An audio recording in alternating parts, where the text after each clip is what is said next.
Take your stabs at me, but I never bleed. X and body try to hate the God, that's all heresy. Bottom, archetype of a superstar. I'm King James, Brian Johnson, Abdul-Jabbar, Will Bird, Shaq, Michael Jordan. I fused them all. Yo, we are back. We are back. Listen, get back in this thing, man. It's been a wild week. We've had a lot of things going on, but we got some great topics for y'all today, some great things to talk about. I just want to start off by wishing my mother a happy birthday. She would have been 57 today. Shout out to her. We'll get on a little topic later about that as we keep going, but we got a whole bunch of stuff for everybody today to talk about. Yeah, we here. What's your week been like, bro? What's it been like since we got on Sunday? Sunday? Cool, man. It's been, I just been chilling, working, doing some work, training doing some training for some people, watching all of the nonsense of hip hop, a little back and forth with Meg and Nikki. Yeah. Oh, yeah. Let's start there. Let's get that out the gate. Listen, man, the Meg and Nikki situation. First, I didn't know what was going on, but then I didn't either. If you got internet, it became hard to escape. Like, I guess Meg sends shots. She did a song called Hiss, and I think she just dissed everybody who was talking shit about her during the Tory trial, and she said her song ain't directed, like, it's not a whole song about Nicki Minaj. Like, she's shooting at everybody, right? But she gave Nicki Minaj 2 bars, and them bars stung because she said, you worry about Megan, but you need to be worried about Megan's Law. Megan's Law is all about the pedophiles. Yeah, correct. Your husband over there. Your husband and your brother. So Nicki, she also shot at Drake, saying Drake got a BBL, which is hilarious. Which is fucking, listen. Now I want to know who's gonna go do that research. We gotta get a girl on the team to go do the research. Listen, I'm gonna keep it 1,000, nigga. He said I did that research. I seen a tweet. Nah, I didn't do no. Dr. Miami. Oh, snitching on niggas. He didn't say Drake, but he said, yeah, a lot of men is out here getting BBLs. Yeah, they're getting BB abs too, man. It's crazy out here, bro. My niggas, check this out, B. I'm gonna just say this: if you a man and you getting a motherfucking BBL, like I ain't gonna shit on lipo, because lipo, like, unless you got a health problem like that, you know what I'm saying? Some people get those for health issues with the lap band surgery, and then you get the lipo. But if you out here getting your abs sculpted, you're getting a motherfucking BBL, getting Botox, like, this is like, be a man, bro. Like, go to the gym. Like, that shit is wicked, bro. And then if you're getting a BBL, you can't diss the girls that's getting BBLs. No, not at all. But what I also wonder, right, is like, what is the fascination with this shit? Like, people, we just talked about this on the last episode. Where people they want the badunking, man, for what? That's what I want to know. Why? For what? Why? What are we doing out here with the BBL? Why? Like, bro, let me tell you, as a man, the woman BBLs don't even be done right all the way. I'm gonna tell you that right now. So why do you want that? Oh my God. Okay. Let's watch a little bit of this. Hold on. Why do you want the BBL? I mean, let's find out. There's a quick little he video. Said, let's find out. Let's find out is crazy. Let's see what's up with these niggas. What's wrong? Let's see what's wrong with these niggas. Yo, oh shit. Yeah, we about to find out. Hold on. We about to see what's wrong. Wicked work. We about to see what's going on out here. Let me pull this up real quick. Nigga said, yo. Oh shit, I'm clicking the wrong screen. I guess the people do need to know. Oh, come on, bro. Oh, nah. Hold on. Let me just get somebody talking. Hey, yo. Where is it? I just need it because Dr. Miami's out here. So, yeah, this is wicked work, man. The deadly truth Rappers is behind getting Brazilian. BBLs, man. Oh, let's do this one. Therapy for me came at a time that was really pivotal, becoming a new father. It's so interesting, like what is going on with society right now, man? I don't know, man. Niggas is getting BBL. Very commonly asked, searched, and now has even like dedicated Snapchat channels to. The BBL. Very popular procedure. Very popular procedure. There's also a high rate when I go through the research in talking about it of young women losing their lives, having serious complications, specifically around embolisms, fatty embolisms. Do you want to talk to the viewers and tell them stop what is right this there. potential risk? What is the procedure? How What is often it niggas, happens? And what your recommendations would be on something like that? So BBL stands for Brazilian butt lift. And essentially it is taking fat from a different part of your body and injecting it into the butt. And upwards up until a few years ago, we thought that this was the safest way to enhance the buttocks. And as we know, our society and our culture, it's really focused on the derriere. Unfortunately, studies have now shown that it has the highest mortality. Time out, big dog. Niggas is, you're willing to die for the BBL? We used to go to war, bro. Niggas, yo, men. All right, let me just talk to the men for a second. For the BBL. Man, listen, you know how far we fell from Yo, grace? Jesus As Christ. men, like for real, as men. We used to hunt and kill shit barehanded. We used to fucking go outside, catch fucking animals, break their neck. No, bare hand, bring them home, throw them on the table. Wifey cooked that. You feel me? I don't understand what's going on. Hold on. Oh, Amy, wait. Amy, we used to kill things barehanded. You heard? That, and bro, like when I just type this in, I'm shocked. I'm clearly clueless to what's going on. I just typed this in, and there's mad review videos from guys talking about their BBL experience. Like, dog. What is going on? For the BBL, bro. Niggas, okay, that's cool. I'm not mad at that. That's cool. I'm not mad at that. But you're getting a modified version. Correct. Like you're going to the motherfucking. You're going to the You're putting a filter on on the it. table, and it's like, come on, big dog. For what? I can't even say it. Like as a man, I can't even say it. I can't even say it out loud. Get me right. Like what? Get me right. Get me right. Niggas is getting their abs sculpted. Just do some crunches. Hire a trainer. Yo, you killing me. Just do some squats, bro. Do some squats. If you want your joint to be lit, just do some squats. Yo, rappers is getting BBLs, nigga. This is where we at with society. Yo, what's going on? Not even girls. Male rappers is getting oh my god. BBLs. Hey, y'all ready? Just Google it. Look at this. Look at this. Look at this. What is happening to the streets? Male BBL surgery takes between 2 to 4 hours to carry out using the general anesthetic. So in 2 hours, you're up. In 2 hours, come on, big dog. See what we doing? We fell far from grace. See what's happening, man? Grace. This is wild, bro. Yeah, we men used to hunt shit and kill shit. Yo, he came in fucking me up today. I'm trying to tell you because Meg the Stallion said, she said the bar was, if I'm not mistaken, how you dissing me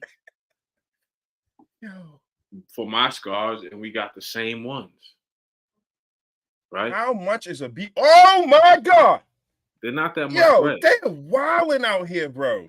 They're not that much bread. The BBLs is not that much bread.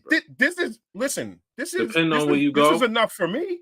This is enough for me to be like, what? Any dollar amount, but this right here is wild, I'm not paying 50 cents for a BBL. I don't need, bro. $10,000 to $15,000 on average.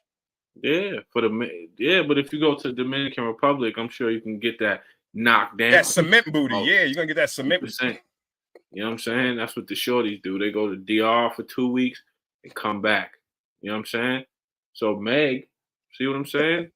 This is the world we live in. This is like, dog. Drake. Oh, funny that you said Drake. Drake is accused of having the BBL. Jesus Christ! All right, now I gotta go down this hole. He got his abs sculpted. Oh, I know that. So niggas is getting synthetic abs and BBLs, right? So Meg says, yo, why you clowning me? Because I got same scars. She's throwing shots at everybody. Shots. She's Little John right now in the song his. Shots for everybody, right? So then she says the thing about Nicki. Then Nicki Minaj goes crazy. Nicki Minaj goes fucking nuclear, nigga. Nicki Minaj is on Twitter. Dog. For everybody that says Nicki Minaj is on drugs, and she says she's not on drugs, she do a lot of things that make me think. Yeah, come on, we know this. Stop it, guys. Nigga, she was tweeting for 3 days.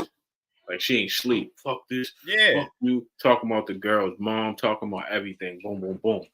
She then, rap like she do coke. She put out a diss song, but the problem with the diss song is she tweeted all of the lyrics to the song before she put the song out. Who does that? Yeah, you already shot all your shots. Yeah, you shot it. Anything you was gonna say, like she said she had a bar that could have been dope. Megan's Law for free, give her a free beat, you could hit it raw. If she would have never tweeted that and just said it in the rap, fire. Yeah. Got you. Dead fire. Yeah, fire. Got you. But she said it. I feel you. Nicki Minaj is 40 years old, right? But she should, you know what I'm saying? Granted, people shoot at her all the time, which I understand. So nigga said her mannerisms is screaming Spring Street. It does. It's giving me Spring Street. It's giving me North Warrenette, right? Yo, y'all are fucking me up today. Hold on. Now, one thing I'll say about Meg Thee Stallion, I don't listen to neither one of these girls' music like that. I don't listen to Meg Thee Stallion. What I will say is, I don't understand how Meg Thee Stallion became this villain of society. She got shot. That's all that girl did. Was get shot in the foot. And then all of a sudden, she became a villain for getting shot. Like, it is crazy. He said this was needed. Hip hop started the wave of diss tracks and it was not needed because these songs are not Casey, good. we ain't making light of domestic violence at all. You know what I'm saying? No. Also, my black ass wasn't in there. So, and if we're gonna get that claim, we gotta talk to TMZ and all that about all that because the trial was public. So once it's public, we have the right to talk about it. Oh yeah, no. I get like, but I get what you're saying. Nah, because Nicki was making fun of domestic violence. She was like, I was like, we didn't say nothing yet. It's not us. Get up on your good foot and all this extra shit. But my thing is this. I'm for rap smoke. I'm with all rap smoke. Like, if two rappers don't like each other, I'm not with the kumbaya shit. I'm with nigga, you go at whoever you gotta go at. I'm with that. But make it good. Yeah, this is very rudimentary. Like this little begging whore talking about Megan's Law for a free beat. You can hit Megan Raw and do a Ghost Rider party in Megan's jaw. Like, what is this Dr. Seuss ass rap? Yeah, it's not good rapping. That's right? mad Dr. Seuss. And for Nicki Minaj, again, I'm not too privy on all of their music. I do know that. Oh wow. I do know that Nicki Minaj is a way better rapper than that, right? Correct. That's what's shocking to me because when I didn't even bother to look into it because I haven't been in that realm for a little bit either. But by all intents and purposes, as far as I understood, is Nicki's a hell of a rapper. No, she's here's the problem. She's a great MC. She can bar. But here's my theory. But that doesn't mean that she naturally. But she's better at naturally talking shit than she is planning to talk the shit. Yeah. And I think that she's not battling might not be her strong suit, right? Because there's a lot of great MCs that when you put them in that position and you put them in hot water, they don't really know how to handle that. I'm not. There's a limit to battle rap and diss tracks. You can say whatever you want, but here's the thing: everything comes with a consequence. Correct. Everybody who's on this live know I'm a battle rapper. I battle rap for a living. But I know I can go on stage and say anything. But Correct. I also know I have to fucking stand on what I say. Like, if I say something and a nigga takes particular offense to it, then we gonna have an issue. You know what I'm saying? But I think that, yeah, Nicki weaponizing her fan base. The Barbs, y'all are crazy for doxing Megan's fucking gravesite of her mom, and like that's too much. Like, we're doing too much. But I Way think too that much. Nicki is looking at like, Nicki, here's what I'll say. At some point, you are the OG MC. At some point you gotta be the OG MC. You have to shut the fuck up. This is my biggest issue. Correct. You don't even gotta say nothing to niggas. You don't gotta say shit, right? You don't got niggas talk about, yeah, it's idolatry. My thing is, see, because there's this thing floating around on social media where they feel like people aren't supposed to speak on entertainment. Speaking on entertainment, you're wasting your time. Nigga, that's what it's here for, right? So hold on, time out. Let me even go further. Let me just hold that thought. They say that and then talk about entertainment. Yeah, niggas talk about entertainment. It's a part of fucking society, guys. It's a part of society, especially in our communities. This is our shit. I look at rap like Marvel, nigga, like Spider-Man versus Wolverine. Correct. That's how I look at it. So I don't, what these Barbs and other fan bases are doing, that's idolatry, to where you are putting people's parents and other shit into, you know what I'm saying? You're taking this is way too far when it gets to grave sites and all that shit. Then, but Nicki's wilding out.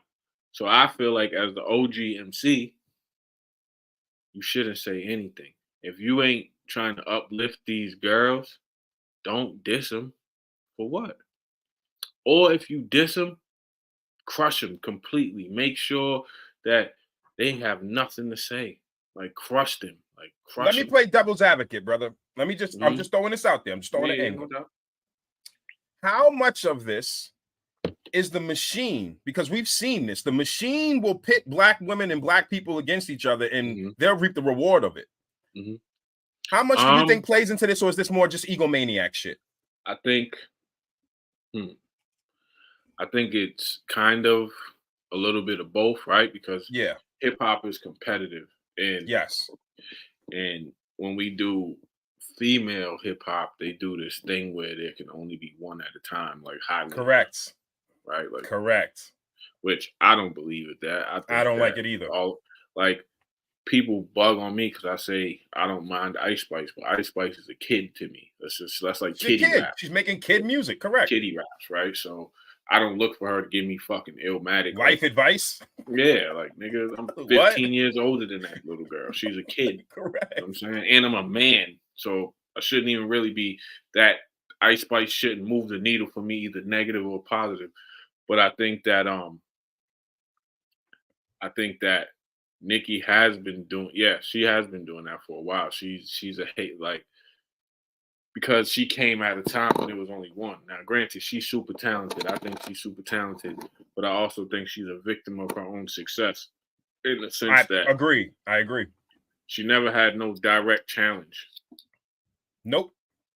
And she's always had yes men or yes people in her circle. Ain't nobody gonna tell her no, because she's whereas like Little Kim's had Foxies and all this other stuff going on. You know what I'm saying? Kim like there was Foxy, Fox, and then Little Kim had Remy Ma.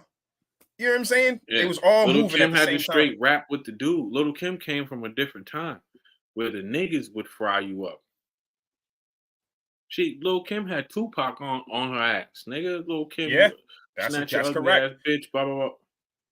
Yo, now let me ask you this. Is there anybody, I'm just going on the thorough scale here. Is there anybody more thorough as a female rapper than Little Kim has been? I mean, I'm talking about taking the stand, everything that she did. Let me see. Gotta think. I would say Remy, probably. I'll put Remy in that boat. Good one. I would put Queen Latifah in that boat. That's my favorite rapper. My favorite female rapper all time is Queen Latifah. Saying thorough, just straight thorough. I'll put Latifah. Yeah. I'll put Remy. I'm trying to think. Maybe Foxy. I don't know Foxy to know how thorough she is, but people say that she is thorough. People say that. Yeah, we've heard it. Yeah, correct. Yeah, I've heard it. MC Light. My man said Rhapsody. MC Light. Yeah. Well, Rhapsody is on a skill level. Rhapsody is probably one of the best female rappers. Probably the best. Yeah. That's true. Saying? That's on a skill level. We just talking straight thoroughbred. But you know who gets extreme disrespect in this category? Missy Elliott, fam. Oh yeah, Missy. Oh, Eve. Oh yeah, Eve. Shit. Wow. My bad, Eve. My bad. Damn. My bad. Eve. God damn it. Damn, we forgot. Eve is I miss Eve, shit. man. We need to see something from Eve. I don't care if it's Eve, just man. a Eve show. Was you know what I'm saying? She's in fucking Eve was France fire, somewhere, married to a fucking zillionaire, living her life. Yeah, fact. She's like, I don't got time for this little hip hop shit. Shout out to Eve though. That's a fact. Yeah, but you said Missy Elliott. Yeah, Missy Elliott is probably. See, Missy Elliott's a rapper, but to me, because I know the scope of her whole musical talent. Got you. You can't put in that box. That's why I don't put.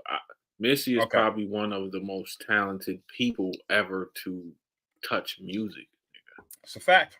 Like if you look at her production, her videos, all of the shit she writes, her raps, all of the songs she's written for other people, Missy Elliott is probably one of the most talented human beings. Missy Elliott got more talent in her pinky finger than a lot of people, lot of men. You know what I'm saying? So that's a fact. When I look at Missy, it's not that I don't think about her. It's just like Missy's an all-encompassing person. Like Missy's an entire show. Her and Timbaland is responsible for that Aaliyah wave. Oh, that's a fact. You know there's no denying that. Responsible for Jasmine Sullivan, like Missy's correct. That Casey and JoJo vibe that was hot for a second. Missy's responsible for a bunch of shit.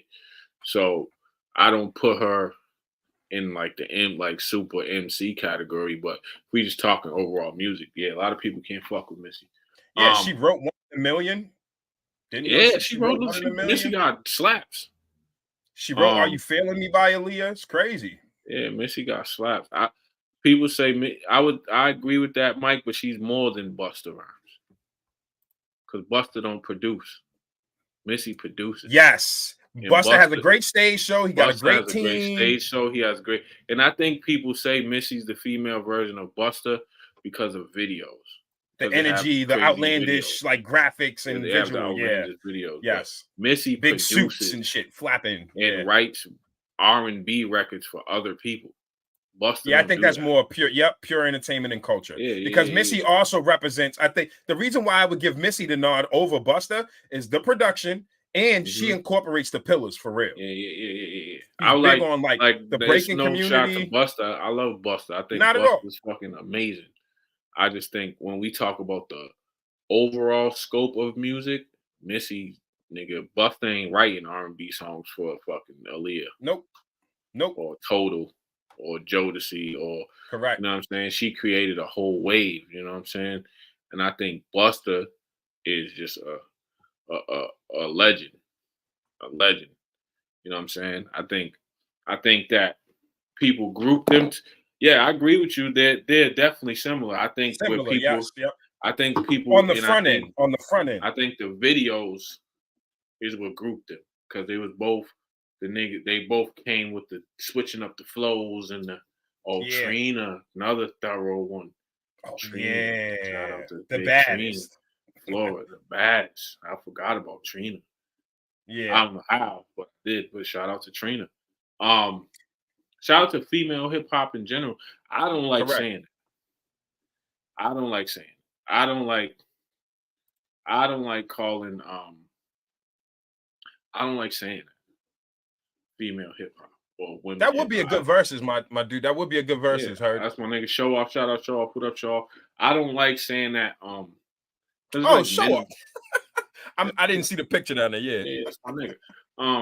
I don't like saying that because saying female hip hop is kind of like minimizing. You know what I'm saying? It is true. That yeah. Like, It's the not girls- like MMA. It's like no, they Yeah. really hold their own, It's and not- sometimes nigga, like there was a what, time nigga? where Nicki was debatably better than the pool of guys that were Oh, there putting was a stuff time out. when Nicki Minaj was the scariest rapper on earth.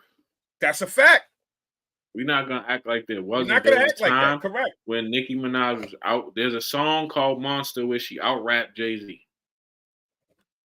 On Kanye's album, she out-rapped the nigga. Clearly, too. It ain't close.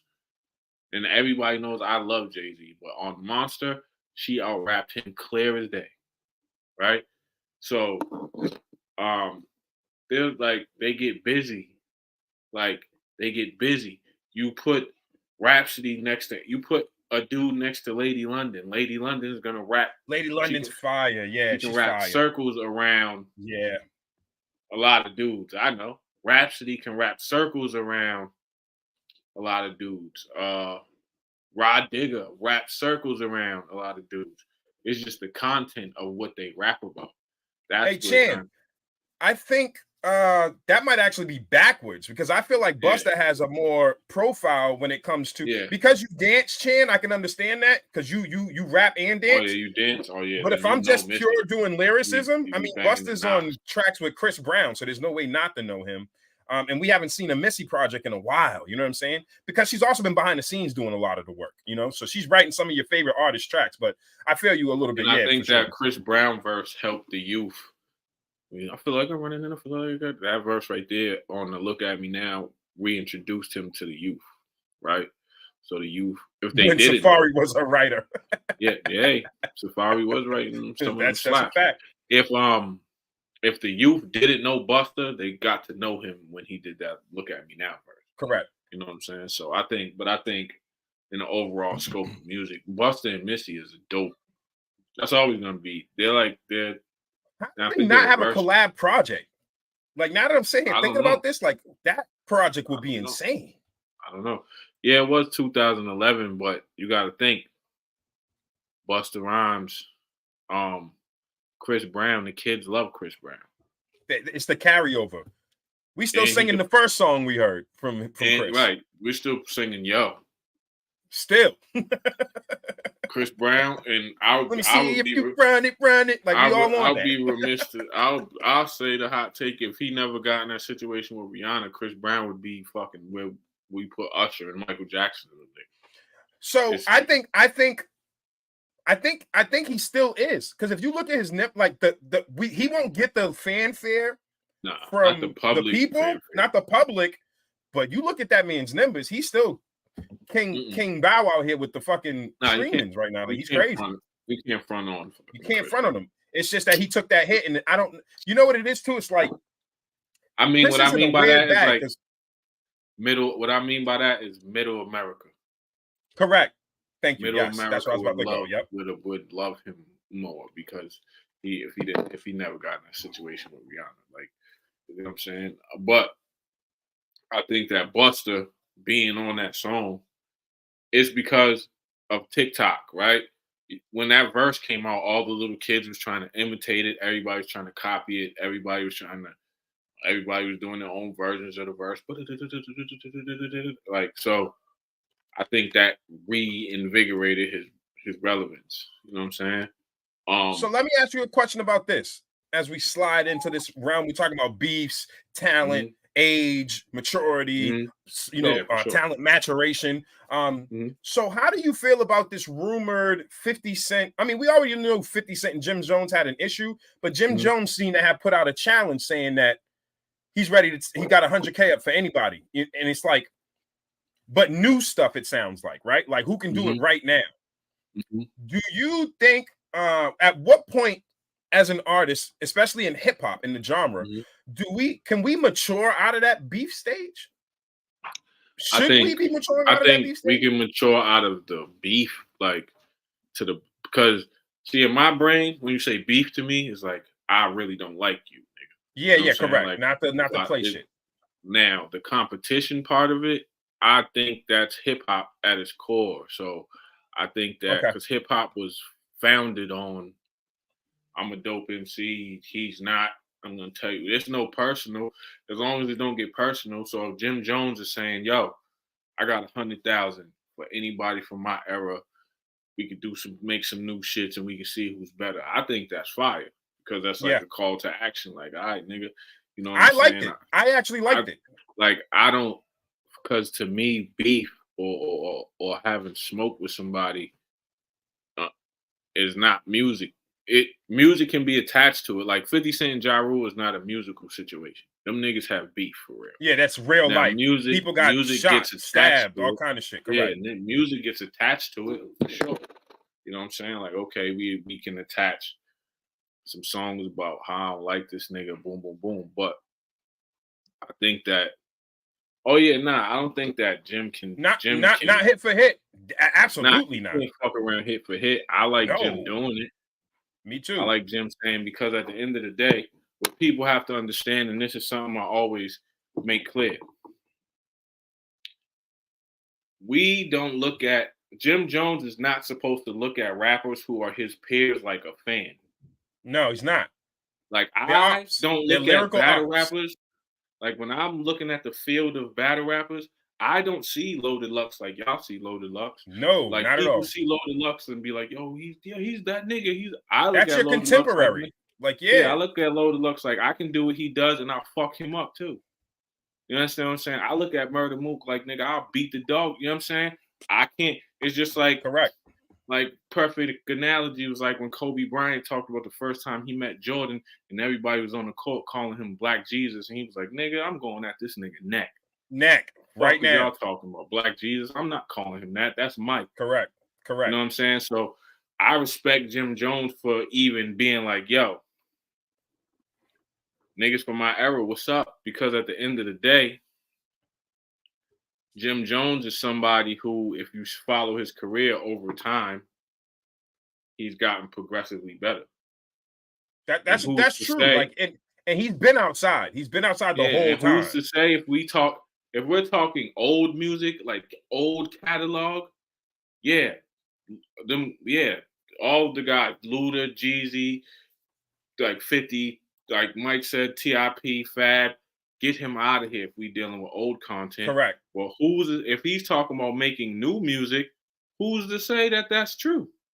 I think out of the names that he named right there, if we're talking current, like they went in the booth right now and made a project. He'd have a problem with Jeezy, and he's having a problem with Jeezy Fab. And Fab. Okay, we're on the same page. Correct. He probably have a problem with Fab and Jeezy. 50, I don't know what new 50 Cent music would sound like. And I love Cassidy. 50. Cassidy in the booth is ridiculous, but there's I don't know. I don't think. Yeah, he's mad at Mason Cam, but we conflating things. Now, yeah, he's mad at Mason Cam for being united, but Jim don't have to do nothing for relevance. He's not broke. That's a fact. He got the Lobby Boys thing going. Yeah, Jim just signed Mitch Hustle and a bunch of new young niggas. He's doing his own.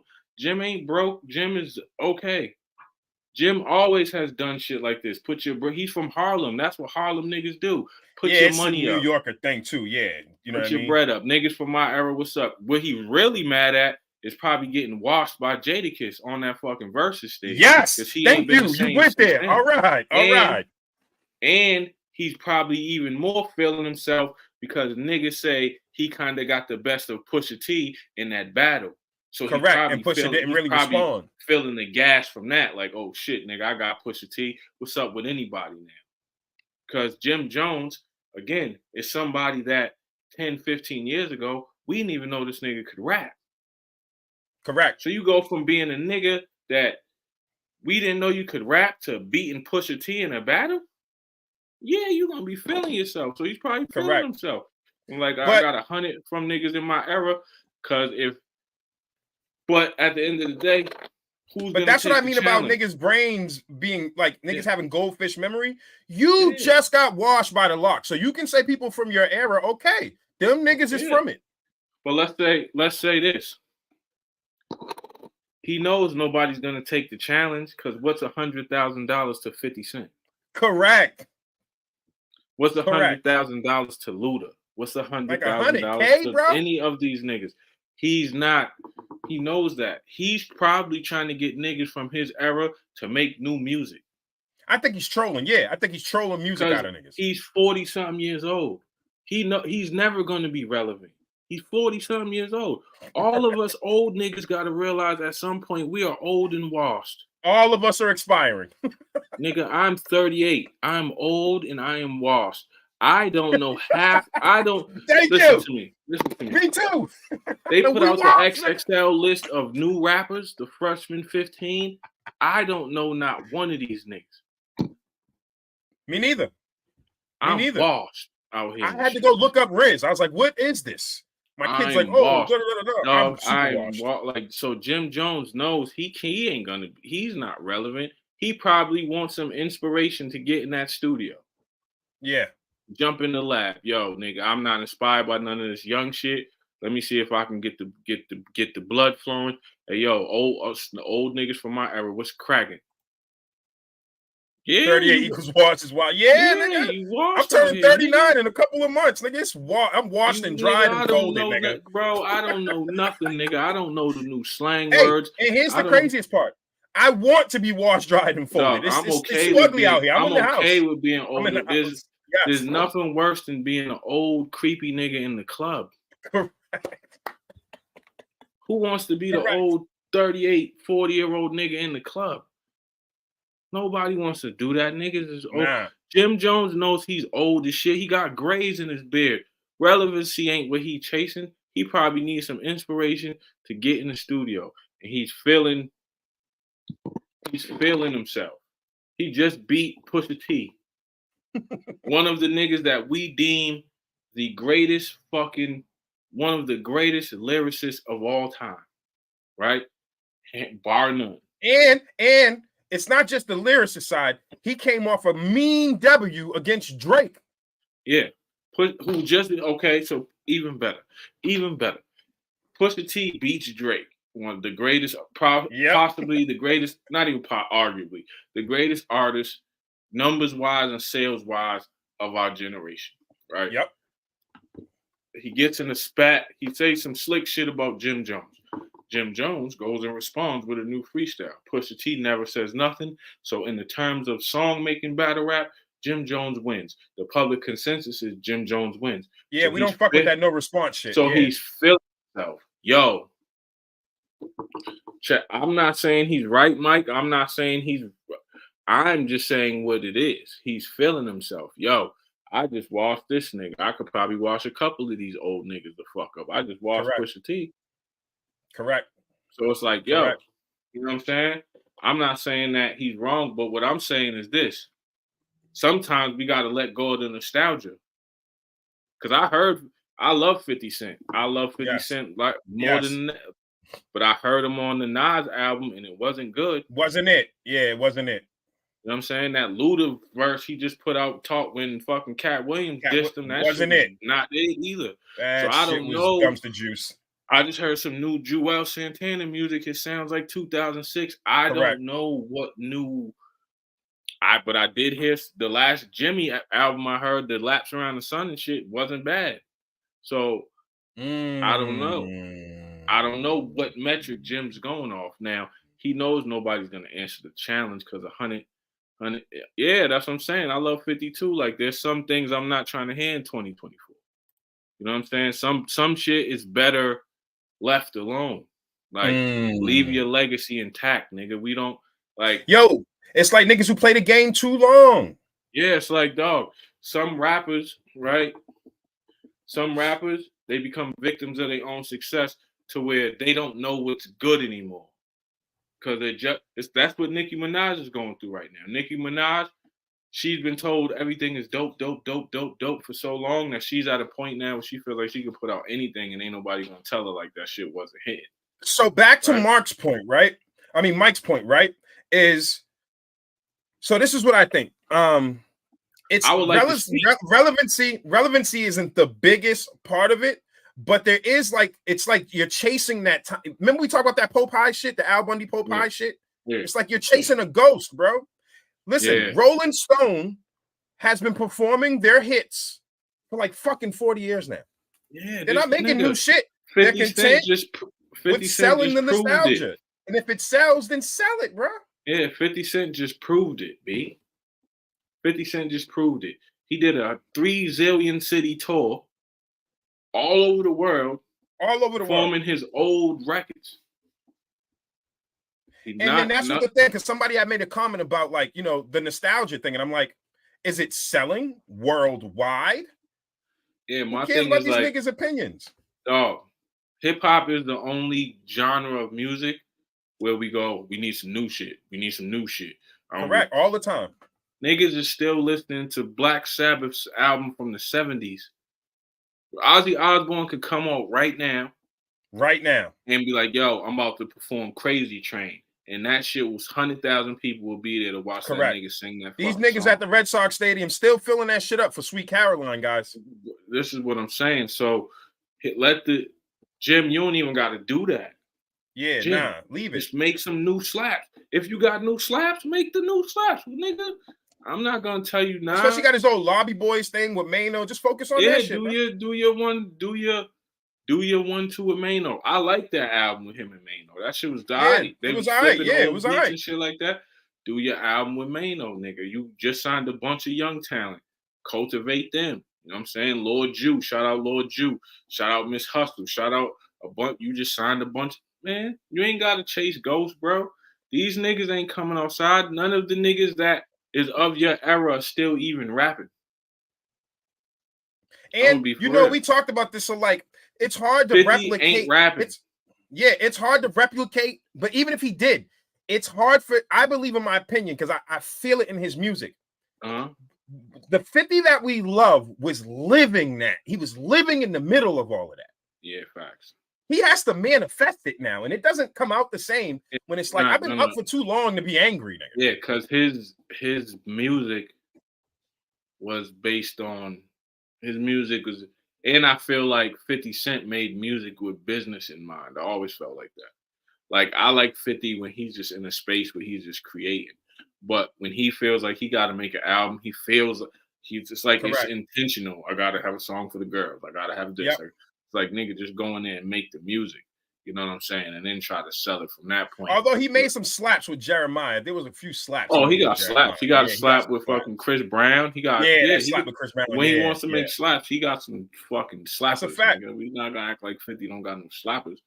But I also think that what is it about music that pulls them back when they're already in spaces making more money than they could ever make in the music? What is it? Like, what is the drug? It's like a drug.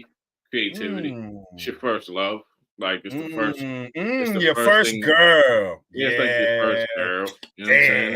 It's like your first love. It's the first thing you fall in love with. So you always, to some degree, it's not. I don't even think it's about the money, really. You know what I'm saying? It's your first love. So even somebody like Hov. Yeah, when I hear Jay rap, when he did 444, I understood, because I can understand that part of it, like your maturation. You want to share these jewels and shit. But when they go back into like the stunt bag, which I'm not saying they can't do, I just always wonder, well, you're a billionaire. What? Because I'll tell you right now, as a rapper, raps never leave your head. Yeah, that's the problem. Yeah, you're always thinking. Damn, that's true. Damn. It's not even that you're always like you can't. It's like a fucking. I don't even know. Breathing. It's like an open doorway. Like, you can't, even when you stop, like, even Joe Budden. Joe Budden is probably the only rapper that I know that said he retired and stayed retired. But even him, they've asked him. He don't write the shit down because he's like, if I write it down, I'm gonna have to lay it. That's just how it goes. Yeah. But he was like, I think of raps all the time. Bars pop in my head all the time. So some people can't shake it. Some people, you can't stop it. It's just your first love. It's like, it's kind of like where you feel free at. Like, you might, you know what I'm saying? Like, you might feel free in the booth. Okay, now I'm in the booth. I get to say whatever. This is just where I'm at with it. Like, even like, I don't think the money plays an aspect in it. Like, you know what I'm saying? Because you got somebody like Snoop Dogg who makes all the money in the world. This nigga makes new songs every fucking couple weeks. You know what I'm saying? Like, it's just, it is what it is. Like, it's a muscle that once you get to flex it, you never really stop. Like, it's like basketball players. Like, once they stop playing, they still be figuring out how to get to the games. They still be at the game. They do sports shows talking about the game. They fucking, they fucking coaching, or you know what I'm saying, become commentators of the game, or whatever the case may be. Like, it's just that type of energy. You know what I'm saying? So like, did you hear about this situation to keep this raw? Did you hear about this situation with Finesse 2 times? Yeah. So apparently, I just want to understand. I just want to, but no. Let's go here, bro. You did work with a nigga named Finesse, not once, 2 times, nigga. What you think was gonna happen? Yeah, he finessed you. You paid for it. I guess he paid for the verse. He took long to get it cleared, so it never cleared. And then Finesse spit the same verse over somebody else's beat, over another, gave it the verse to another nigga. Which technically Finesse is not wrong, because if he didn't clear the verse, the legal parameters, yeah, correct. Legally, but it's fucked up. That's not something you do. That's whack. Giving somebody the same verse. Show you this up on the screen just so you can get a little understanding if you don't have any context about Finesse 2 times. So here's a little bit of the story. He's been called out for giving 2 rappers the same verse. Louisiana rapper TG, where'd it go? Comas hit Instagram this week to call out the Memphis artist. He alleged that Finesse lived up to his namesake and finessed him in the same verse 2 times. Then provided evidence of the verse being used on his song Can't Pay For It. But as if you do read on, you will hear like legally, this guy's in his emotions because he didn't take care of what he needed to legally. That lapsed, and by I understand morally or whatever, but like nobody gives a shit about that shit at that point in the game. Yeah, he lived up to his name. I mean, you dealing with a nigga named Finesse 2 times. He finessed you, and now you mad. He said he continues to claim he spoke to Finesse about the situation. The rapper allegedly told him that he would rectify the issue and have it fixed, according to TG. The problem was never remedied. I'm on your ass like booty here. Hey, yo. You gotta relax, but you gotta calm down. Yo, this is a whole pause section. At first, I thought maybe he was loaded and made a mistake and redid my shit. No, he ain't making no mistake, nigga. You wasn't loaded. you changed one line on that bitch. Listen, I'm gonna keep it 1,000. A lot of rappers do this, right? Get my shit together because I know this gonna go viral. Hey, man, look at the trench guard tapping in, man. If you don't know me, man, go look me up on YouTube, look me up on Instagram, however you want to look at whatever. I'm just making this video for all my fellow niggas, independent people in the rap game. Do not spend your money with these bitch ass niggas, man, because they will do some funky bitch ass shit and then act like they so busy. So look, check this out. Listen, I don't need to go into all of that, but I'm gonna tell you like this, big dog. Trench God. A lot of rappers do that shit, bro. Correct. It's just not a new practice. It happens, bro. If you pay a nigga for a verse and you take long putting that song out, they're gonna might hear that verse on another record. Bro, I'm business partners with Grind Mode Cypher. I'm pretty sure you're familiar with them out in Rhode Island. But they do like national ciphers all over the place. We had the same situation with like Joel Ortiz. Like we bought a verse from Joel Ortiz. They put it out. It was supposed to be original because the way Lingo does it is like, you get them on the cipher, but he also gets that verse. He gets the rights to that verse. And then when he went to go do his paperwork and his publishing, he found out that Joel Ortiz had sold someone else that verse. So it happens all the time in the game, and it's upon you to do your due diligence and make sure that your shit's right. Do your work. Rappers do that. You gotta people have to understand something. If there's a possibility to finesse you, someone will finesse you. So get smart. Dog, rappers do that, bro. If there's no legally binding contract and a nigga say, yo, I'm charging you $1,500 a verse and you just hand him $1,500 cash, you take long to put that song out, or the song don't get no traction, you might hear that verse on another fucking song, bro. Correct. It's just what it is, bro. It is what it is. It's the nature of the beast. It's the nature of the game. Well, we can also talk about Mos Def and Drake. There we go. Okay. Mos. Okay. Let me find that clip while you talk about it. Apologize for the. You set the table. Oh, he apologized. Well, he kind of. He just basically was like, "Yo, Drake is talented, and he wasn't trying to shit on him and shit like that." My thing is this, man. We got to stop asking niggas questions, and then when niggas answer the question, them up. Yep. You ask Mos Def, a nigga who stands on a certain amount of principles about Drake. He's gonna give you the his answer, right? For him to say Drake wasn't hip hop, I don't agree with, because there's no definition of what hip hop is. Hip hop is subjective to everybody. Correct. Hip hop was a fucking thing that we made up when they started taking music away from us. Hip hop is a culture, right? So within that culture, you grab however it hits you is how it hits you. These young kids today don't know who Grandmaster Flash is, and it's not their fault. So basically, he just clarified his critique of Jake and says he requires more than just talent or charm or charisma. Yeah. So basically, what he's saying is this: like, what Mos Def was saying is Drake is the sound of consumerism, right? So what that means is, like, Mos Def is basically like, yo, when the revolution starts, what side do you stand on? Correct. Because all of your slaps mean nothing. I feel like, you asked me how I feel about Drake. Mos Def saying Drake's music is pop shopping music. I mean, it is. I walked in Target, Walmart, and heard a Drake song playing. He wasn't wrong for saying that, but it's a deeper message there. What he's saying is, okay, Drake, or rappers like Drake, you can be either a rapper that stands for something, or you can make slaps. No, you're not wrong either way. But when the fucking system fails you, right? Do your slaps matter? Like, have you ever listened to a Drake song and was like, damn, I learned something from that? Correct. That's and like, I get that as a creative, you can choose the medium and would want to share yourself. I understand that. 1,000%. Right?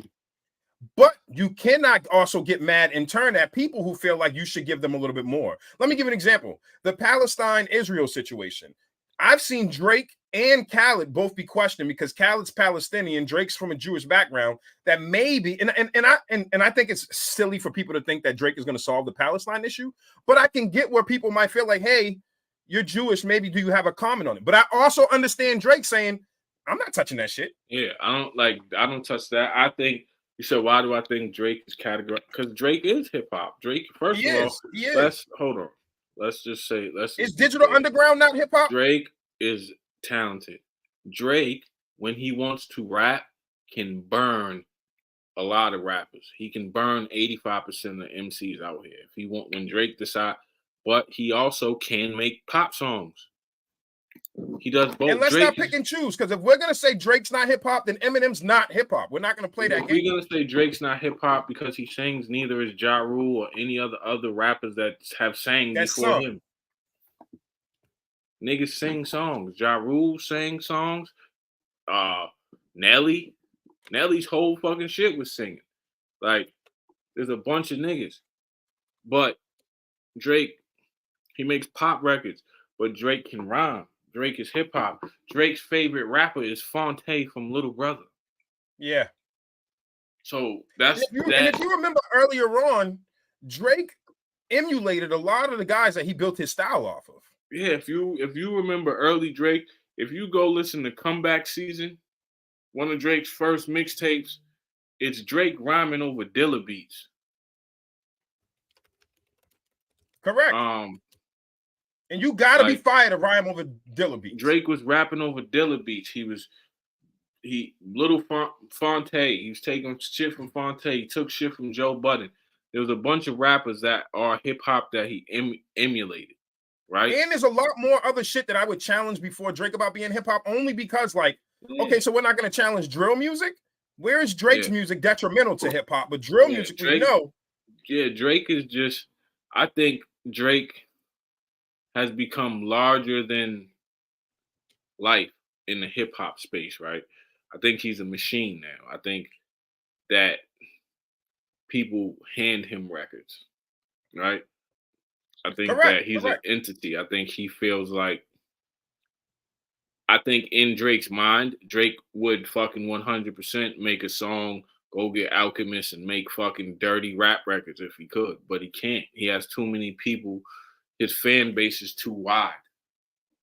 for him. And what Drake shares is his relationship shit. So when people say he doesn't share anything, I mean, that's what he chooses to share. Right. You got people like, I can't expect everybody to be Nas, bro. Like, everybody's not. You can't expect everybody to be Nas, but also, too, it's unfair to expect a nigga that makes music to fucking. Let me ask you then, if Drake's not hip hop, is Nelly hip hop? Exactly. Nelly's hip hop like a mother. Nelly's hip hop is fuck. Going down, baby, that street in the Range Rover. That's my nigga. You know what I'm saying? Our Air Force Ones. But my thing is, we can't expect we have to put we have to put rappers in a proper place. See, everybody is needed on this chessboard. I think what we haven't done properly is form hip hop subgenres like rock has. Yeah, that's what I'm saying. Perfect where I was going. We need Drake just as much as we need Mos Def. Just as much as we need 50 Cent. We need Drake to make the fucking girl slaps and the party slaps. Nigga, we need them shits because I don't care how militant you are, nigga, you need to unwind and party sometimes. Correct. Like, we need Drake to make the girl slaps. Just like we need Mos to let us know, oh shit, this is what's going on in Yemen, the conscious shit. Oh, this is what's going on around the world, nigga. And then we need 50 Cent. Fucking goon raps. I'm getting all the money. We need Jay-Z to come spit his shit. We need Nas. We need Eminem to give us the white trailer park perspective. We need Pun to give us the Puerto Rican perspective. We need all of it. Nobody should just be moved out of hip hop. We need it all because it has always existed, nigga. All encompassing, yeah. Like, it's like when you Puerto Ricans can take claim. Well, we could talk about Jamaicans can really take claim to some of the origins of American rap. Puerto Ricans can take claim to a large capacity of the breaking aspect of hip hop. So it's always been a diverse melting pot. Yep. Like, you can go back to the 80s. The first MCs was Busy B. Busy B was getting the party rocking. He wasn't spitting bars. It was all the ladies in the place to be. Put your hands up. Yo, you got on the jeans and da-da-da-da-da. Light shit like that. Like, it wasn't until Kool Moe Dee when niggas started spitting bars and lyrics and shit got to be tough. Like, we need. This is very simple, though. You know, it's very simple for folks. If you're of a certain generation, just do a little homework, go back a little bit, and if you see niggas singing songs and it was hip hop, then it's singing songs and it's hip hop now. Bro, hip hop started like Digital Underground was my guy was up here with what's the name Humpty. of the actual Humpty. Shock G. You know, Shock G. Like, yeah, Shock G. My nigga doing the Humpty dance. That's one and of the best songs ever in the world. If you don't like the Humpty dance, I don't trust. And my thing is this. I respect the debate though. Hip hop, yeah, me too. Nigga, you gotta make some bull. Yeah, sometimes you gotta make a little corny shit. Hip hop started as a party. That's it. Cool Herc. Party culture. Oh 15, shit. 20 Cedric Ave. Oh shit. These were the hustlers partying. Yeah, oh shit. We got the DJ, he got a sound system out. Oh shit, niggas is breakdancing over here. Oh shit, we got the niggas doing graffiti over here. Oh shit, we got the MCs MCing. That's how hip hop started. Correct. Cool Herc's sister Cindy funded that first party, but people don't talk about like drug dealers gave her the money. Yeah, nigga, drug dealers. Yeah, if it wasn't for drug dealers, it wouldn't be. You gotta understand, like hip hop followed the disco era. Yeah, it followed it was like a derivative tree of like that disco jazz blues era. Listen, we couldn't get in club the Studio 54. Correct. So niggas partied outside, nigga. That's what hip hop is, nigga. It was a party, my nigga. Like, so for niggas. Chan, and I agree with you here because I feel like that's the problem. We lost because of the machine, didn't want R&B because R&B is a unifier. If you think about it, they killed R&B and then they brought you back this kind of R&B that just makes you sing about hating the nigga you love. Yeah, that's a fact. But that's a fact. So hip hop itself is party culture, right? Yeah. All of this serious shit we be doing with hip hop is not hip hop at all. It's yo, nigga, who's hip hop? Nigga, nah, nigga, your shit gotta be this many bars and that. No, it don't. It's hip hop for everybody, nigga. Somebody likes Drake, and that's what the fuck they like, and that's what got them in the culture. Thank you, Drake. Somebody likes Kendrick. Kendrick is what turned them on to hip hop. Cool. Cole, cool. Fucking Shock G and the Humpty dance, cool. Who gives a fuck? The Fat And Boy, mind you, Biz Markie. I am not a Drake fan, Me right? neither. But peep game, there's utility to everything.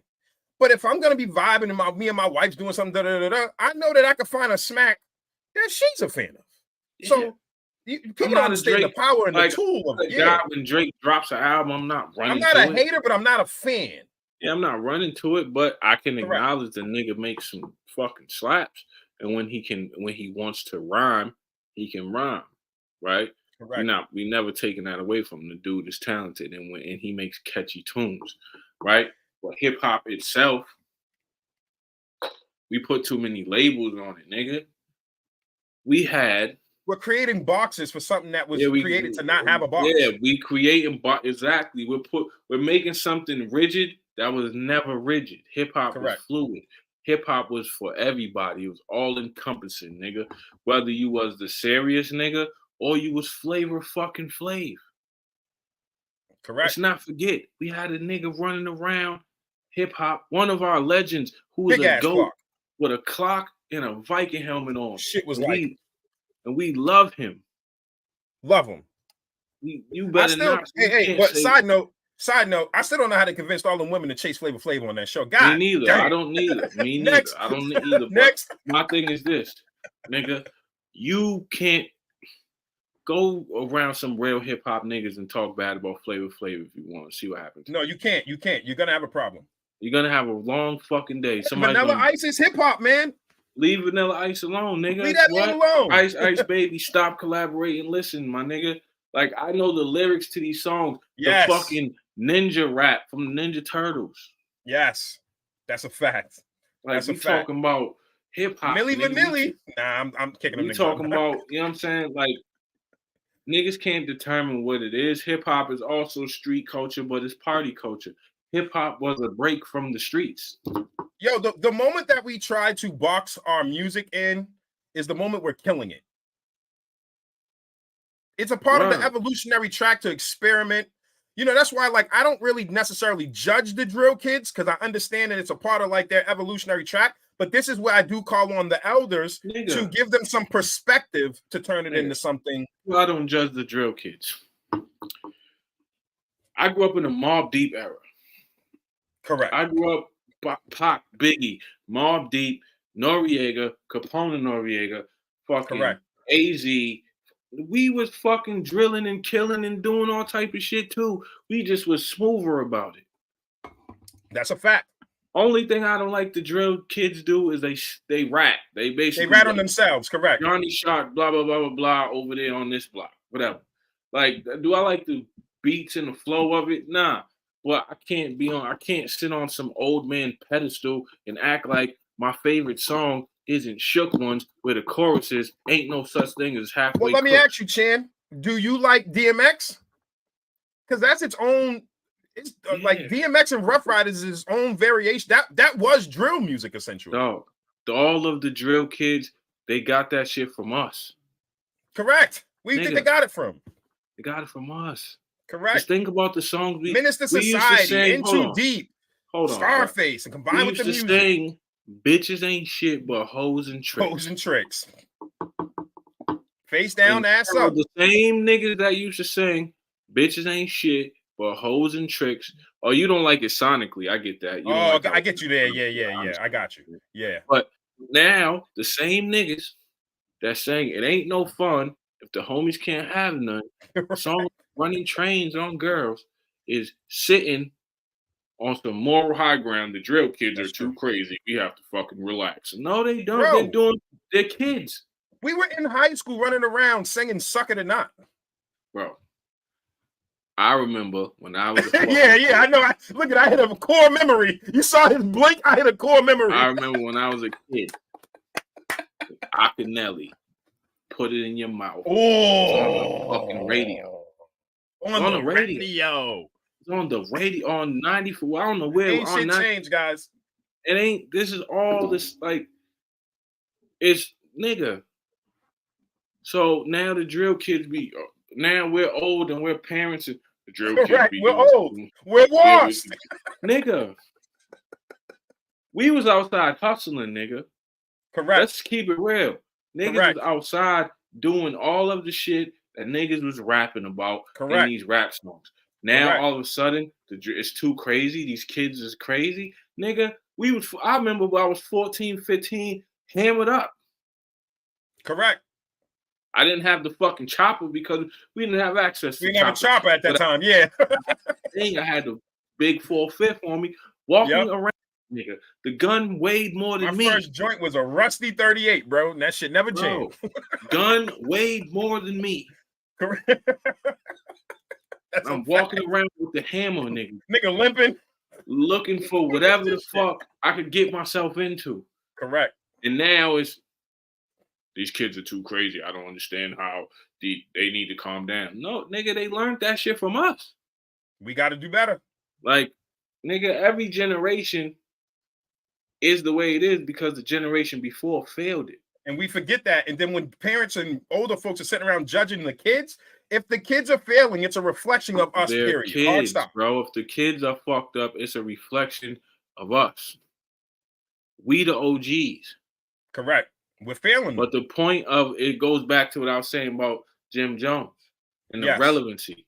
The difference between us and the OGs that I had, once my OGs that I had reached OG age, they wasn't trying to be relevant no more. Correct. We still trying to be young in the club. Nigga, there will never be a day I will be in the same club partying with my kid. Ever in my fucking life, nigga, unless we having a birthday party in the house. Correct. Will I have a shot? Will I have a drink with my kid? Yeah, when my kid gets old enough and of age and he or she's living his own life, son or daughter, we could toss one back. But I'm not dad pulling up to the club. What for what? Bro, it was crazy. I did an event because I do production shit. I did an event. I had 3 people walk up to me. It was a mom, daughter, grandmother. I said, holy shit. Holy shit. At the club? Now. And that wasn't, no, and let me clarify too. That wasn't like girls' night, chilling, something like that. Yeah. No, they approached on the hunt. They approached on the hunt. Yeah, I just want to clarify because people, I'm not saying like you and your kid enjoy an artist. Let's say you and your kid like Drake. Oh, correct. We're going to see a show. Drake show. Yeah. That's a show. That's some different shit. I'm talking about being in the fucking nightclub. Like, imagine hitting up your boy like, yo, we plotting on them girls tonight. Yeah, come on, boy, let's go. When I'm trying to get my son to not make the mistakes that I made, is the moment I do that, I'm putting them in the same bag. Oh, and our job is to make them live better than we did. Unknowingly with your man, and you spin around the bar and your daughter's sitting right there. Like, nigga. You are crazy, bro. There's no way in hell. I'm never doing that. So I think that, you know what I'm saying? I think us as the OGs, now we gotta like level with the kids. Like, okay, nigga, I was doing what you was doing when I was that age. But let me tell you what's the results of that shit. I can't look at you crazy for doing it, because at the end of the day, you young, you gonna do it. But let me tell you that there's more to life. Correct. That's it. You're about to do, nigga. That's it. Sow the seed. Sow the seed. It might not bear fruit today, but sow the seed. Yeah, like even when I used to mentor kids, I tell them, listen, nigga, what I'm telling you now might not resonate, but there's going to be a point in life where you come across exactly what I just told you, and you're gonna be like, oh, he was right. Because I told you and I gave you the move. Like, but if I start looking at these kids, oh, y'all wild in the school, nigga, so was we. Yes, correct. We was wildly disrespectful. Niggas, wildly disrespectful. Class, so we had teachers crying, all kind of shit. Like, nigga, me and my man, nigga, I've made teachers cry. I've made teachers run out of the classroom. I made teachers quit. Like, it was wildly disrespectful. Blizz was here. Me and my man Blizz fucking beat up a librarian. Like, we did all type of wild. In middle school, we beat up the librarian. You wild, you beat up the librarian. Yeah, because we used to run through the hallway and he used to try to tackle niggas. He said, bitch, we have the sci-fi. Nah, he tackled niggas too. He tackled, I think it was either me or Blizz, but he tackled somebody too hard. And this nigga beat up Reading Rainbow, guys. He fucked We lumped him up. Mr. Webby, he was older. We lumped him up. I still feel bad, but we lumped him up. But dog, this is what I'm saying. So we have to like we gotta like give the kids some grace because they're kids, bro. Correct. I think, yeah, it's different because the internet. But I always say, thank God we didn't have internet when I was young. You know how much stupid shit we would have been savages, yeah, for real. I would have been For in real. jail. I was a savage with a sidekick and a pager. What the fuck you think I was gonna do with the internet? Nigga, I was wilding with a pager, nigga. I would have been locked the fuck up somewhere if I had access to me, 15, 16 years old, access to the internet. I would have had no chance. I would have had no chance. Nigga, no chance in hell, bro. Like with that shit in my pocket, man. So we gotta stop at some point. We have to stop with the high moral ground shit. We gotta stop with that shit because be a fucking human. That's what I went to a school, right? I just did it on Monday. You know the deal. Yep, and I talked to a freshman class of 250 freshmen. I started out in my little suit jacket. It's always hanging up on my door over here. I got different suit jackets and shit. So I started out in the suit jacket, right? And I introduced Peter. That's my first name. I don't know why my mom was on this super British shit, gave me Peter Walker, but I introduced this Peter. I came in, you know what I'm saying? And I love doing this shit to people. Like, I love that people can't discern that fucking humans are multifaceted. Like, it's like weird as shit. Like, everybody's fighting to be an NPC. And I'm trying to remind people that you can look like this and work in space. You just have to be able to have the skills that match it. You have to be able to have the leverage that matches. You got to put the fucking work in. So anyway, long story short, I'm basically saying what you're saying. I'm up there telling these kids. And then when I take off, now, when I was talking to them with the jacket on, this is a very good tactic for anybody else that's coming from our background. Reveal yourself. I can see that I was losing them. So I waited till I got to that point where it's like they had enough of Peter. And then I had a slide prepared that said, meet Lonelle. Boop, had them activate that slide, took my jacket off. These kids lost their shit. They couldn't believe it. They was like, wait, this guy that was just talking about the senators, legislation, all this other shit, blah, blah, blah, blah, blah. He's one of just us. stripped off, and he's us. He's one of us. Because they have to know that we can do it. The number one thing, listen, how you raise somebody's level.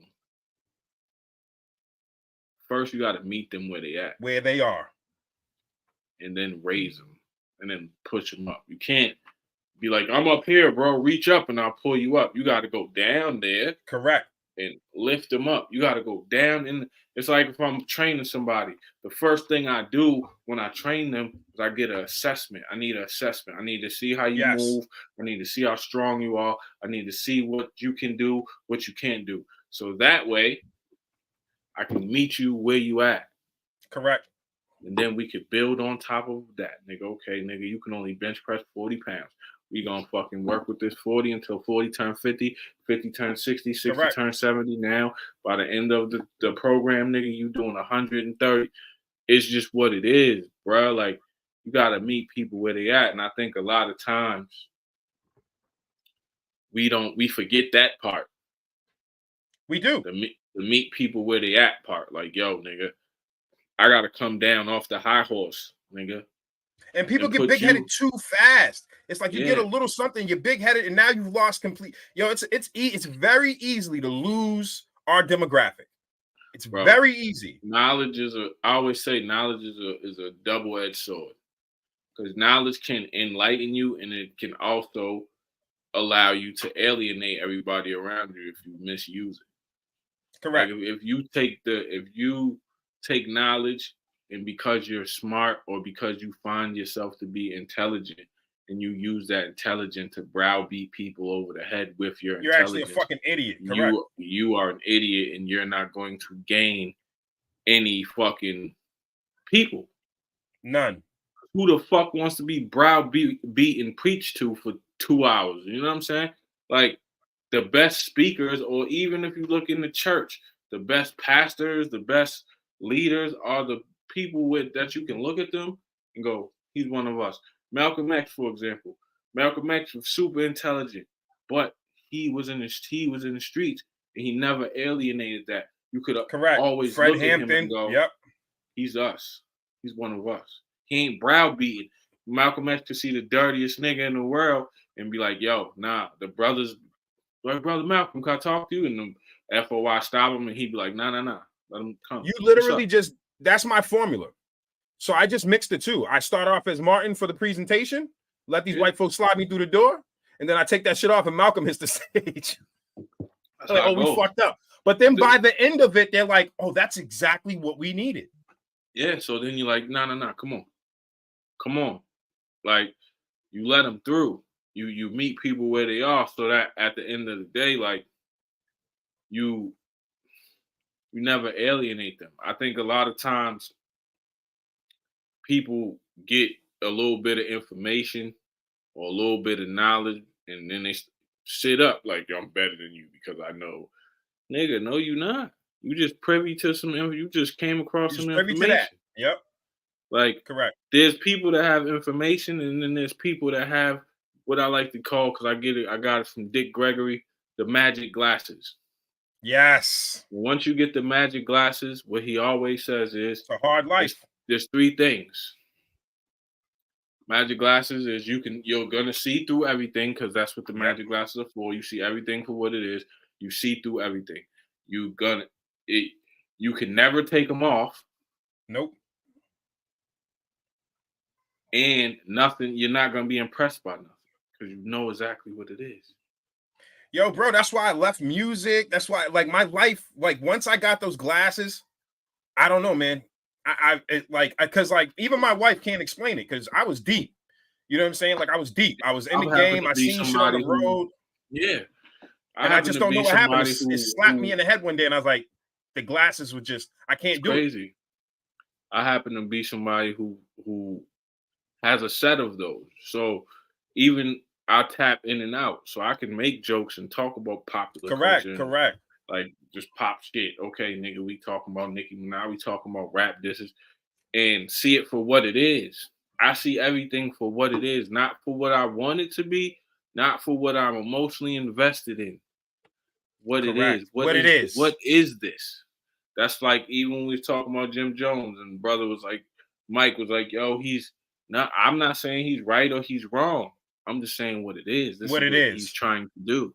So when you see things for what they are, like, you understand it more. Like, I see the game for what it is. I see the game now. Like, even when we deal with the Most and the Drake situation, those are two dudes that are in hip hop. They're both in the same hip hop, but they couldn't be opposite. Correct. They couldn't be more fucking diametrically opposed on the motherfucking scale. Right? You're asking Mos Def, who's a backpack rapper who did, you know what I'm saying, stand for something. He got kicked out of America for all type of shit, about Drake. Why? You know what you're gonna get. You know what you're gonna get. That's like when they asked Dr. Umar about Eminem. You knew what the fuck he was gonna get. You know what you're gonna get. Correct. You knew what the fuck he was gonna say, and why everybody that got up in arms about it, you knew what the fuck. What was he supposed to say? Like, what did you think he was gonna say? Like, oh yeah, Eminem, that's my favorite. Not Umar. The Pan-African Marcus Garvey nigga. What did you think? You asked him about somebody white who is a white man at the top of what is considered black culture. What the fuck do you think he was gonna say?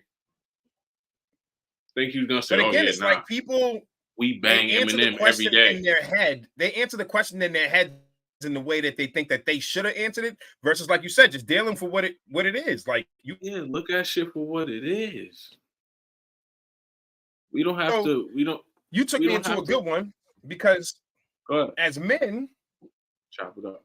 I saw you posting about this. I actually took a couple of topics, just literally like off of what I seen you posting this week. And one of the good ones was you posted earlier today, and it was a post about somebody said a post of men, please talk to us, or please talk. And you said to who? And that shit hit me in the chest.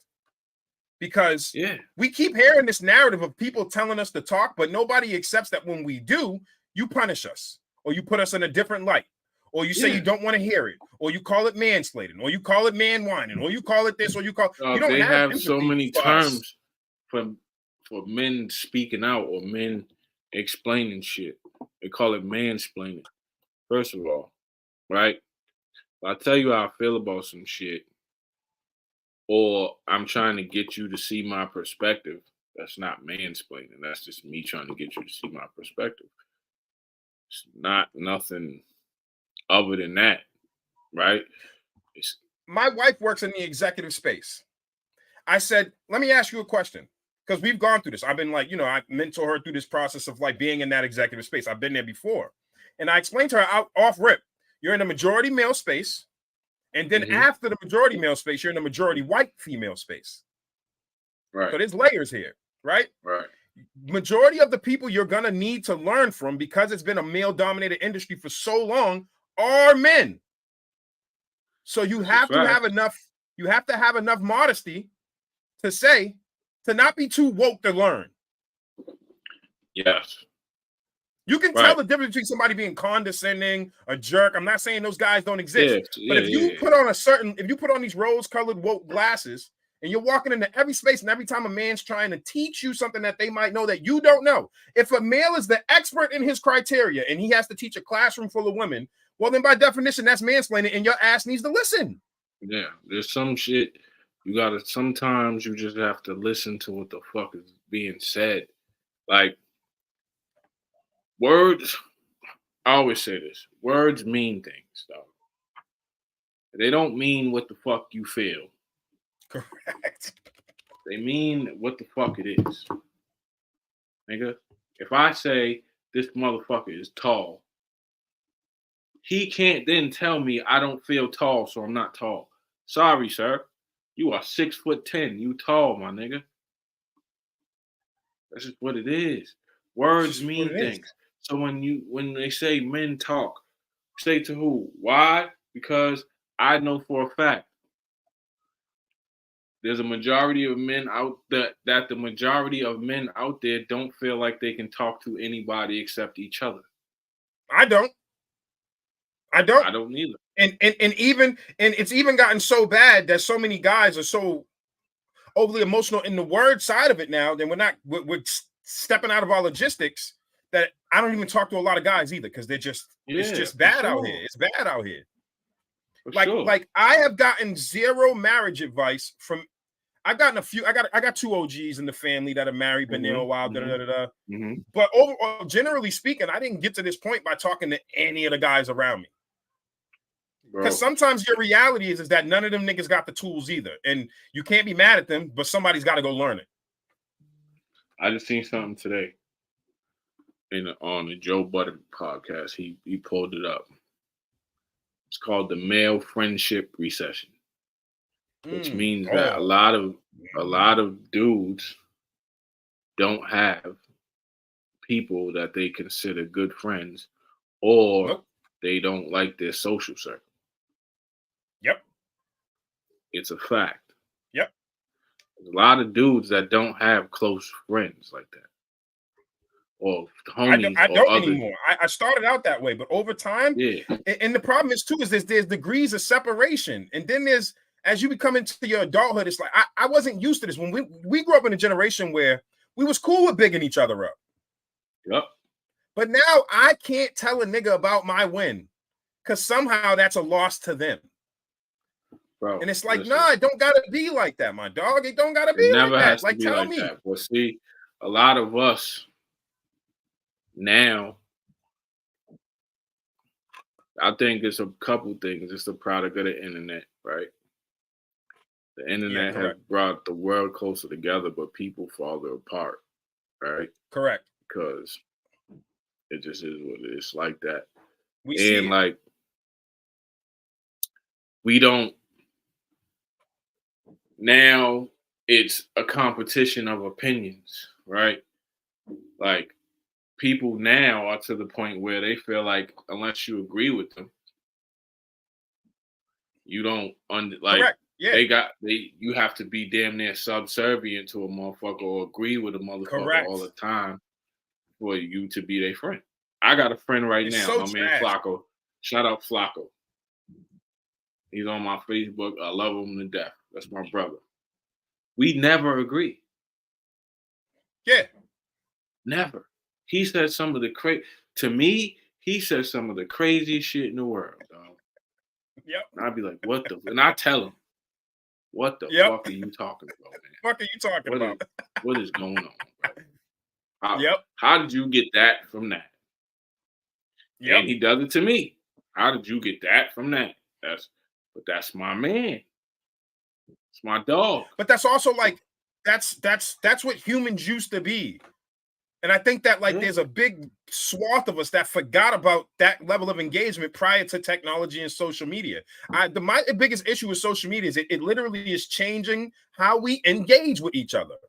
Bro, I don't know if you're familiar, I'm sure you are, but there's a term. It's called groupthink. Oh, yeah. That's what social media is, groupthink. Yeah.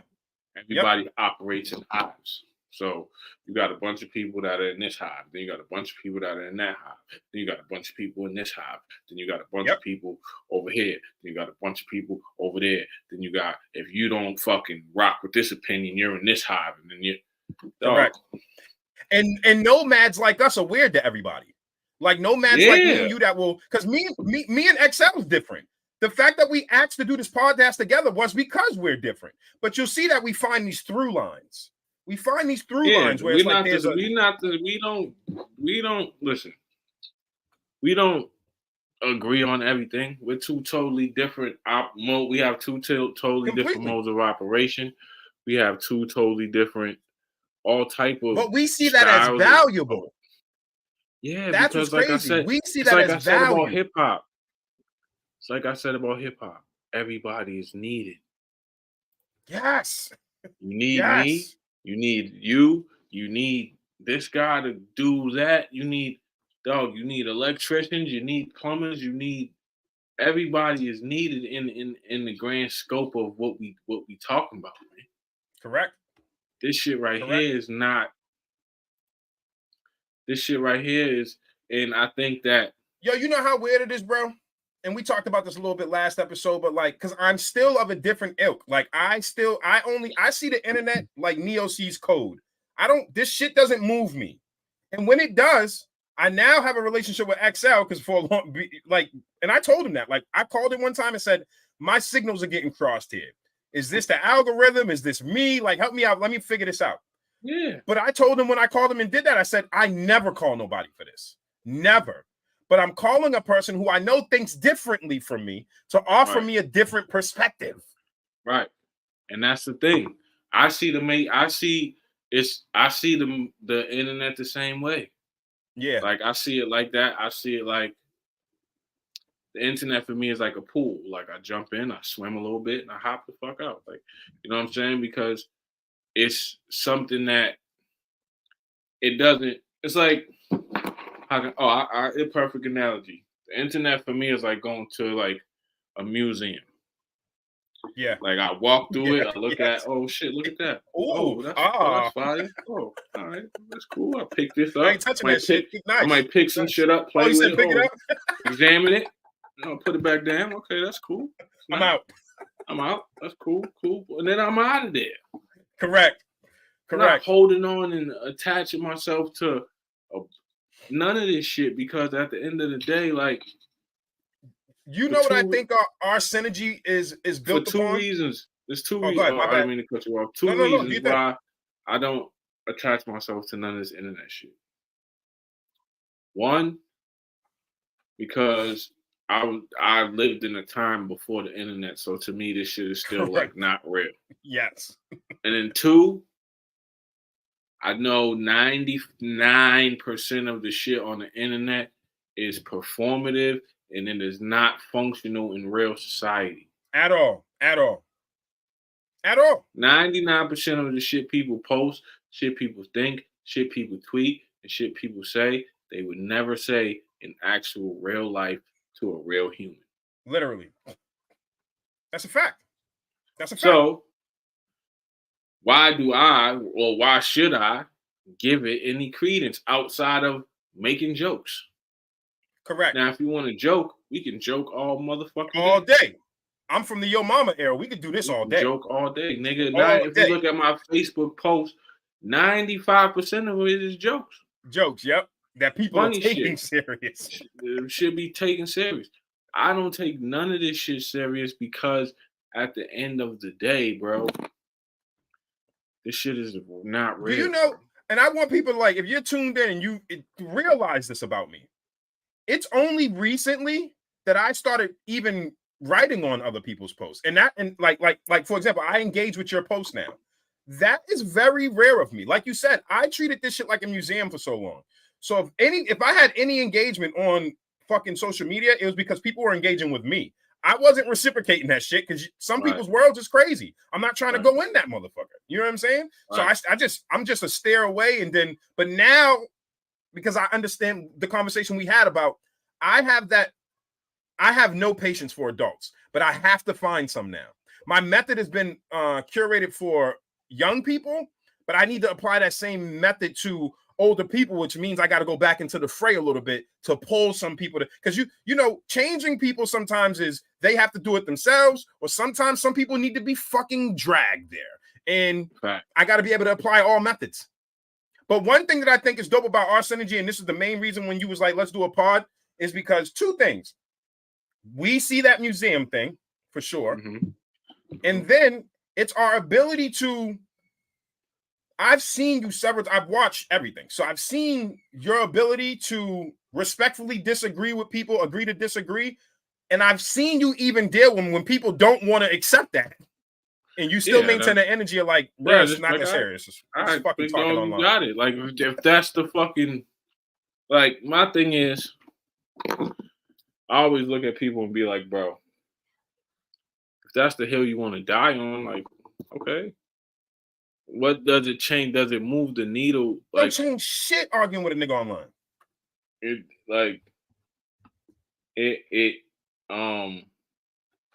Arguing with a nigga online don't change nothing.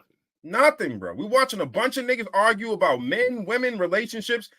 Okay, tell me all the fucking podcasts y'all ever watched about this relationship shit. Where the fuck are y'all applying anything? That too, and then I always say, look at the people arguing about it, right? They use most of the men that be doing that red pill alpha male stupid shit. Women hate are niggas that never got girls in the first place until they either got famous or got some money. Girls never liked them for them. Then they end up like academics later on. So and then they use it. Then they use it as some type of revenge. Yeah, correct. Right? They use it as some type of, I'm famous now. Now I'm gonna get revenge on all the girls who never liked me type shit. This shit is weird. Right? Stupid. Like the gender war shit. Stupid. Let's be honest, yo. That shit is people post podcasts and talk about that shit because it's easy traction. It's moth to the flame. It's easy. What we're doing is much harder. Oh yeah, nah. People do that because it's easy work. It's easy. If I put women should do this and men should do this, and nigga, well, if we did that and we got some women that can pod, trust me, we do. Correct. In the cut. That's a fact. That's a fact. They loading up a clip now. They loading up a super clip because they was in the chat earlier, gunning. The facts. Shout out Natalia. I ducked that smoke. I was like, I'm gonna go out this exit. Yeah, shout out Natalia and Amy talking about fucking suplexing niggas and shit. Correct. They in there. You understand? They want all the smoke, nigga. They want all the smoke heavy. You I heard? was reading that shit back. I was like, oh shit. Yeah. Sean is about to get fucking about to get fucked up. About to get fucked up. You gotta chill. Doing that fucking wrestling pod. You better watch it, nigga. She ain't playing with you, my nigga. But we can do that all day. Correct. And make it entertaining, but that's low hang, like that's easy. It's so easy. It's so easy. And niggas don't understand. In this age of viral, like you said, if we had the internet, nigga, me and you would like, are you kidding me? Oh, we would have took over. Listen, viral. That shit would have been a pandemic. Shout out to my brother Catalyst, nigga. We used to, you know what I'm saying? He live in New York now, but we used to get our bread up and live in. If anybody knows us and knows the movement, nigga, we always had a crib. So we used to get, and our crib was always the party crib. There was internet. All we would have had to do was set a camera up in that. That's it. It's a wrap. We would have been living every day. Life would have been wild. Right. You know what I'm thankful for? I'm thankful that the internet was not as popping when I was on the road on all them shows. Yeah. Right, because it was wild time. We were doing that's what I'm saying. So we got people that can pod. We got people that My thing with the gender war shit is, number one, do you realize it's a plan for you to say that? Correct. Do And the you algorithm also, is incentivizing you to keep having that dialogue. yeah, do you also realize that there's more good relationships than bad ones in Correct. the real world? By far. Not on the By internet, far. in the It's real the same world. shit about good men and good women. There's way more good men and women out here than niggas is getting credit to. Things go right way more than they go wrong. Otherwise, you wouldn't be here. I just told somebody this today. Imagine a world where everything went wrong. Sure. Just imagine a day where everything went wrong. Everything. You woke up, your bank account got everything. Your bank account got zapped. You fucking got kicked out your crib. You crashed your car. Nick. This happened. That happened. You understand what I'm saying? Nigga. You know what I'm saying? That should have hurt. You know how much. So I try to get people to quantify reality. Like, no, you feel like it's all bad. Yeah, your feelings are hurt. Correct. Get your fucking feelings together and look. Like, did the sun come up today? Like did you wake up? It feels bad, but is it? Yo, I woke up today. I felt very, very rough today. Would it be my mother's birthday? But I understood that was a feeling, and I still had things I had to get done today. Bro. There are people that get crippled by their feelings now. I respect that. Guess what? I go to the gym every single day. Correct. You don't feel like it. Granted, exactly. I didn't say I feel like going to the gym every single day. I said I go. Some days one really I'd be does. in there, and I'd be like, dog. And there'd be niggas too, because we got a little crew of niggas in there, and we just look at each other. Some days we just look at each other like, well, how the fuck are we in here? Yeah, just grunting. Nigga. Why are we fucking here, bro? Well, we get it done. We here. That's the fuck we here for. But why are we here? But here's the best part. How do you feel after you did it? Yeah, good. Like money. Those are the best days, because like nigga, like I beat I won the war over my brain. Correct. I don't feel like you just literally gave the key to like, damn, I was always thinking about trying to way to frame what I went through, and that's what it was. I won the war over my brain somewhere 10 years down the road. Oh yeah, I just said, niggas gotta understand fuck this shit. It's like David, listen, man, your brain is always like this tough nigga shit ain't paying the bills, nigga. Like, what is this tough nigga shit? Your brain is always gonna be at war with you, dog. Your brain is always gonna try to bring you to the point of homeostasis, to the comfort. Like, correct. It's comfortable here, nigga. Don't do nothing. Yes. We don't gotta do shit. We don't gotta fucking why stress out. We don't gotta stress. Fuck that. Fuck it. It is what it is. It is what it is. So nigga, we can be outside. Like, even in relationships, stay with this person. You've been with this person for so long. Nothing's going back. You could be unhappy as shit. You've been with this person for this many years. It's comfortable here. You don't want to break up with them. Why break up with them? Because then if you break up with them, you got to start all over. Oh. Your brain. Nigga, we was hunting fucking saber-toothed tigers, niggas. Starting over a relationship is the least of my. Listen, you know what I mean? I read this book called, what's it called? Oh, Sapiens. I read this book. It's an ill book. It talks about the human existence, right? Human beings. From the time when we was apes, if you believe it, if you're that type of person and believe that human beings evolved from apes, which, whatever, that's your own personal belief or not, right? But it talks about all of the emotions we feel as human beings, right? Hold on one second. I'm just sharing the book cover real quick too. So again, like, listen, man, it's tough. It's hard enough trying to be a man in this climate that is constantly trying to tell you how to fucking be one, and no one has to endure what it is to be one that's talking to you about it. And then on top of that, it's a whole nother fucking mental Olympics to be shoved into the man box, and you're forgetting that we're black men. Right. We're black men. Nobody, listen, fuck your feelings. Right. Nobody's getting slaughtered like us. Fuck it basically talks about, as you can see, a brief history of humankind. Now, it's not brief because it goes back to hundreds of thousands of years. It tells you about different types of humans that existed before. Because, hey, people, the human type of human we are. We're just we're the humans that survived.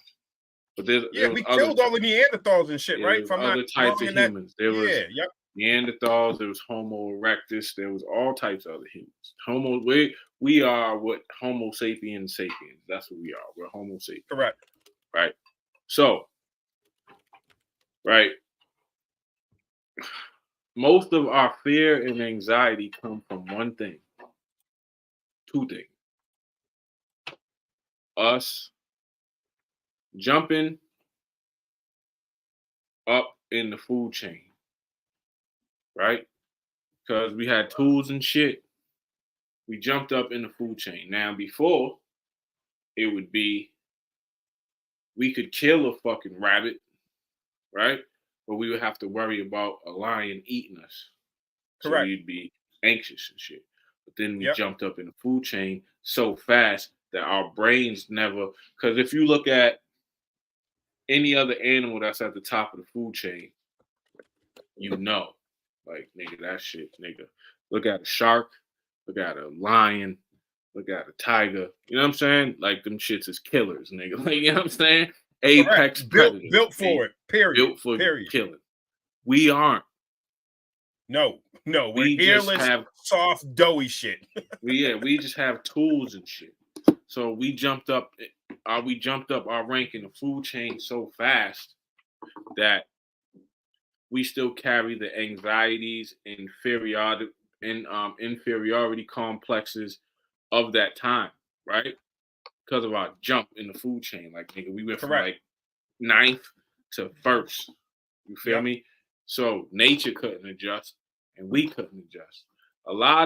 We still feel humans haven't evolved. Like, we haven't evolved that much from our ancient people. Absolutely not. Like, correct. We still feel the same anxieties. We still feel, but the anxieties and the feelings that we feel are attributed to different shit. They felt anxiety because they didn't eat, nigga. Bingo. Like, if I don't the priorities were different. If I don't find me a lemon tree, nigga, we not eating, motherfucker. If I don't, let me share this one with them. We stress bills. To follow up that book, if you check out that book, check out this book. I don't know if you guys ever heard of Paul Stamets. He was on the Joe Rogan podcast a long time ago. But I knew about him before that. No, he's a just hairy, burly American dude. And basically talking about mycelium. I was saying the mushroom guy. He talked. Oh, yes, the mushroom guy. Yes. So, here's the thing. Mycelium, right, is a large belief, and there's been some proof shown to this, that the biggest leap in our cognitive ability might have came from our foraging and discovering psychotropics like mushrooms and etc. that expanded. But here's another cool key fact about mycelium. Mycelium is the largest organism on the planet. Mycelium communicates between trees. So if you think of the internet, right, it's the Wi-Fi between nature. Oh, yeah, I know about the mycelium network. Very, very, very fly stuff. Now, if you ever get a chance, check out slime mode. Just YouTube a video of slime mode, your mind will be blown. Now, you can't tell me shit's not, life is not different. I'm not saying it's fact, but here's how I know that theory could be possible. As somebody who has taken mushrooms, I know what it does. Oh, I've taken a trip. Don't get this shit fucked up. Yeah, I know what it does to your brain. It expands your mindset. It will rewire some shit up here. That's a fact. It will definitely rewire some shit. How you looking at yourself introspectively and all type of shit, right? That was freaky because people told me that, but then when it happened, I was like, "What the fuck is going on right now?" I know about that. I know about the mycelium network. So, all right. So hold on. Before you move on, so challenge. I know we older men, we wash whatever, but we're gonna have to find and pod a ayahuasca experience legally. I would do it. I'm in there. All right. Y'all heard us. Listen, I did the mushrooms. I did the DMT. DMT is fire. Oh, I never tried that. Yeah, you gotta put me on. You can't talk during DMT though. DMT is 5 minutes. You out. 5 minutes, but it feels like an hour. But it's a beautiful thing. I saw a guy say he did DMT and it was 5 minutes and he lived a whole life. Yeah, it's a fact. Holy shit.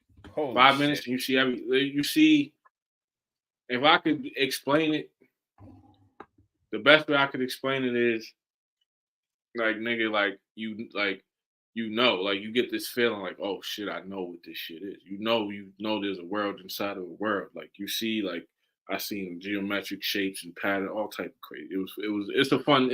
It's definitely a good time. Let me tell you a funny story. Because I've only went on a trip once, right? Mm-hmm.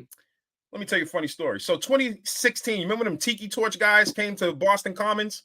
Yep. So you know me, you know what I do. I'm out there getting a vibe, trying to figure out what's going on. I'm out there with my white mans, of course. He put me on. So we was out there, and basically what happened was there was a kid walking through the crowd with a MAGA hat. He wasn't bothering anybody. He was just walking through, and the Antifa dudes started jumping him. It was crazy. So I kind of like felt like, all right, this is not the point. So I kind of poked the kid out. And we end up sitting on the grass in a little circle. So I'm sitting there chilling. I was not fucking paying attention. So I'm just thinking he's handing me a snack or some shit. So I'm sitting there talking. It's like this trans dude, this trans girl, this white dude that we just pulled out. I mean, this nigga was screaming like, "Get off me, nigger!" As I was pulling him out. Not in that accent, but you know what I'm saying. But again, I got him to sit in a circle. And bro, when I say I had ate that mushroom without even, I was just, you know, when you're in the moment, I was talking, I didn't even realize nigga gave me a mushroom. I ate that shit thinking it was like candy or some shit. I said, nigga, that was dry. What the fuck was that? He said, don't worry about it. Fucking white dudes, man. He said, don't worry about it. Yeah, 20 minutes later, I'm in this circle. I've gotten so in tune with myself. I got this racist white man crying about his daddy issues and shit. Like I was on some other shit. Like I could see this nigga's soul. It was crazy. Yeah, I swear by that. Yeah, mushrooms is wild. And then there's other mushrooms in general that are just good for your brain, that they don't trip you out, but mushrooms help like rewire your brain a little bit. Like it helps both sides of your brain communicate. Because if you don't know, both sides of your brain don't communicate with each other. They don't. Yeah, correct. The right side does what the right side does. The left side does what the left side does. There's no cross communication. Now, mushrooms, they say, help build the bridge so there can be cross communication. It's because if there's cross communication, then that's when you start opening up and expanding your mind. But correct, I agree to that theory. But what I'm saying is,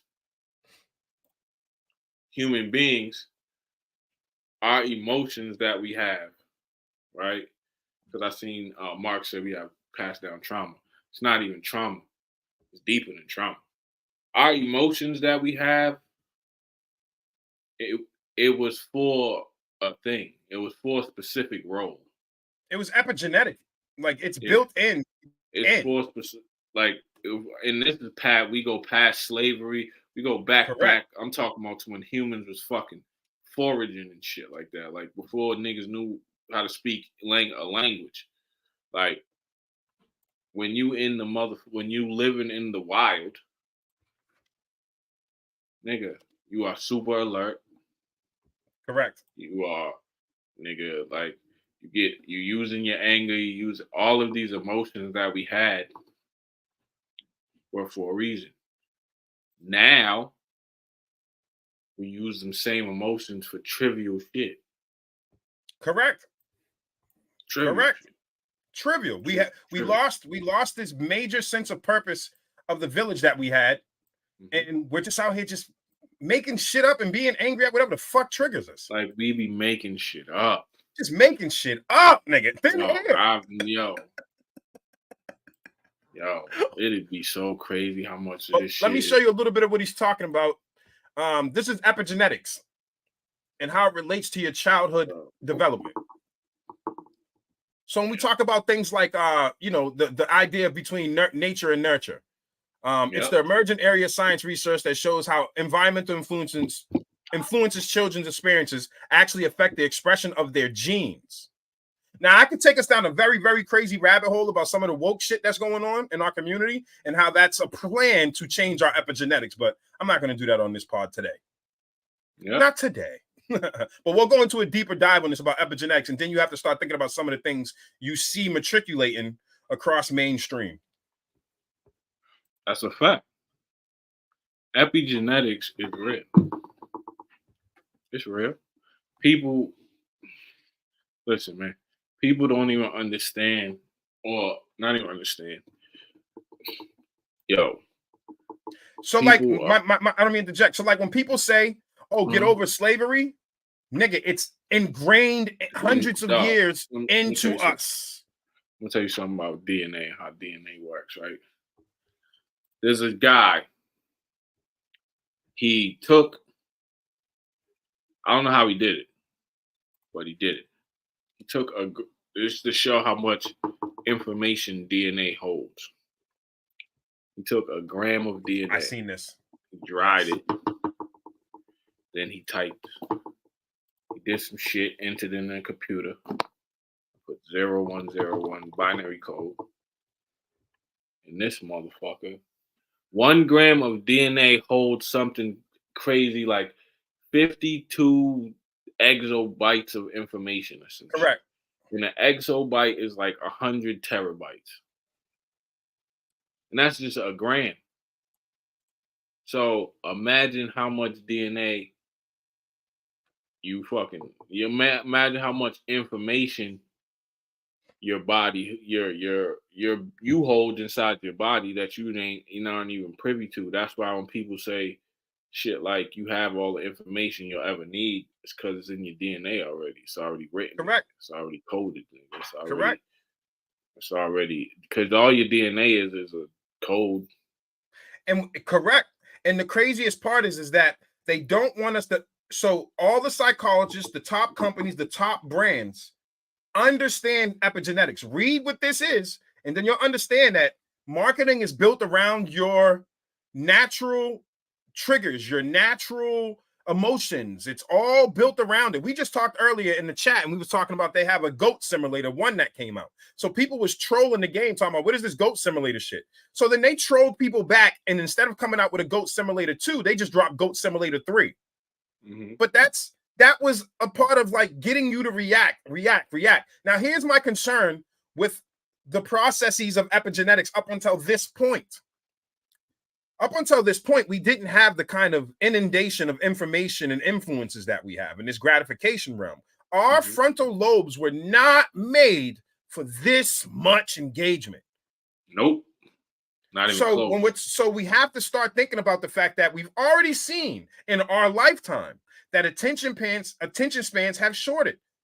That's epigenetics, guys. We're rewriting our attention span genetically as we keep making social norms in our environments and keep pushing it forward. Now, extrapolate from that what you will, but understand that that's true in all facets of life. And the biggest companies in the world, including the one that we're using right now to get through, we're hoping to change your epigenetics in a positive way through this conversation versus inundating you with brute force algorithms, greedy algorithms. These are names of actual algorithms, mind you, divide and conquer algorithms to do what they're doing to us, which is the super algorithm, which is doing what it's doing to mess with our epigenetics.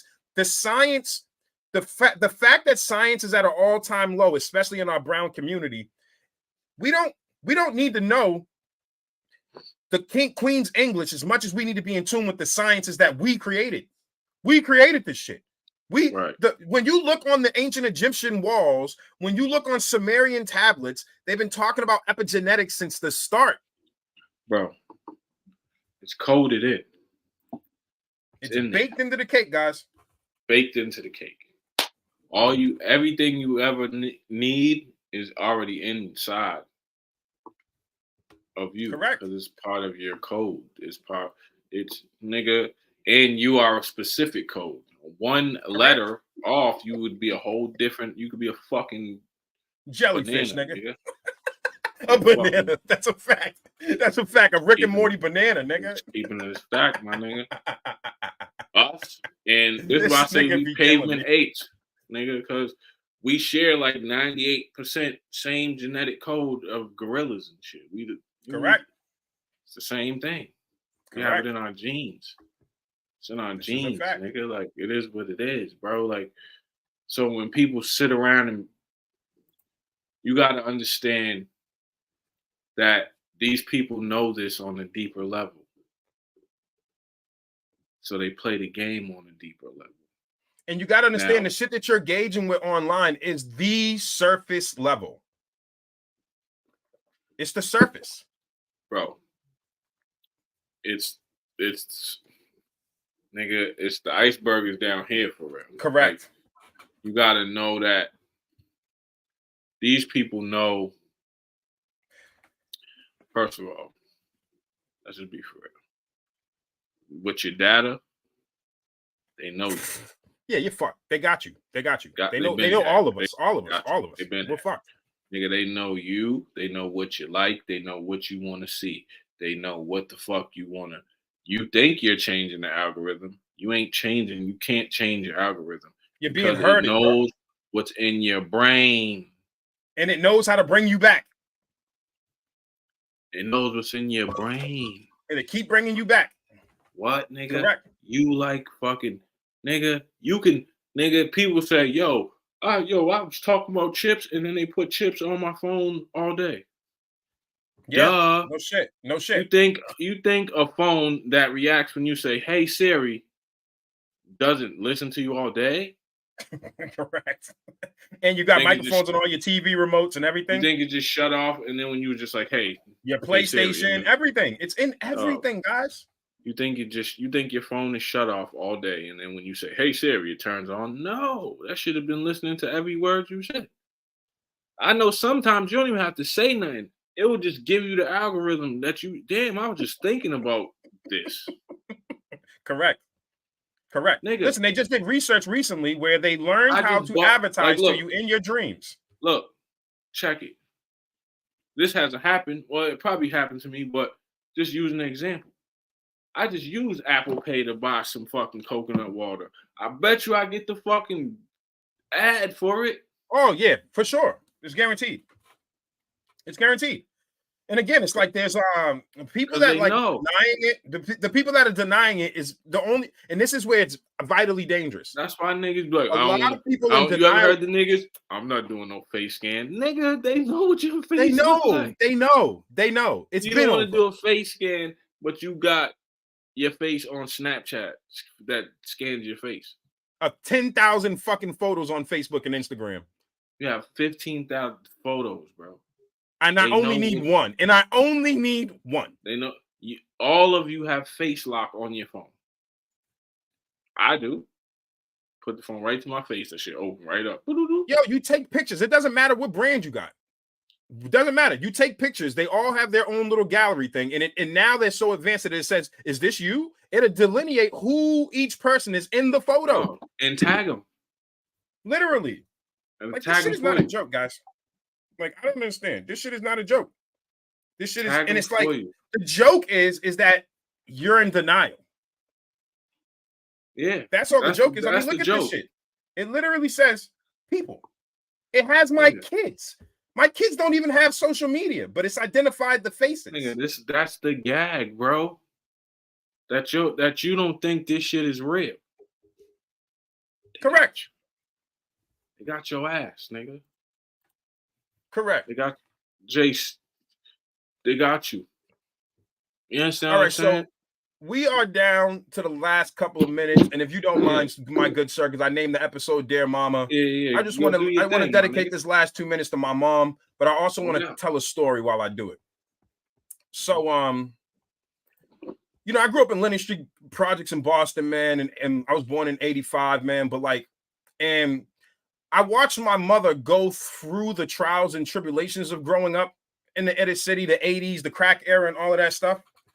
But because I was a child, I was too ignorant to the fact that she was suffering, and I took her suffering as a stain on me. I took it as an embarrassment. I didn't even want to be around certain people or certain things. I didn't want to deal with the realities that, what my mother was dealing with at the time, doing the drugs that she was doing and all the things that everybody in the community was doing to get those drugs. And it was a crazy era growing up in the crack era, right? But before that person existed or went through that struggle, there was this person. So I'm just going to read this, and this is how I'll close out the show.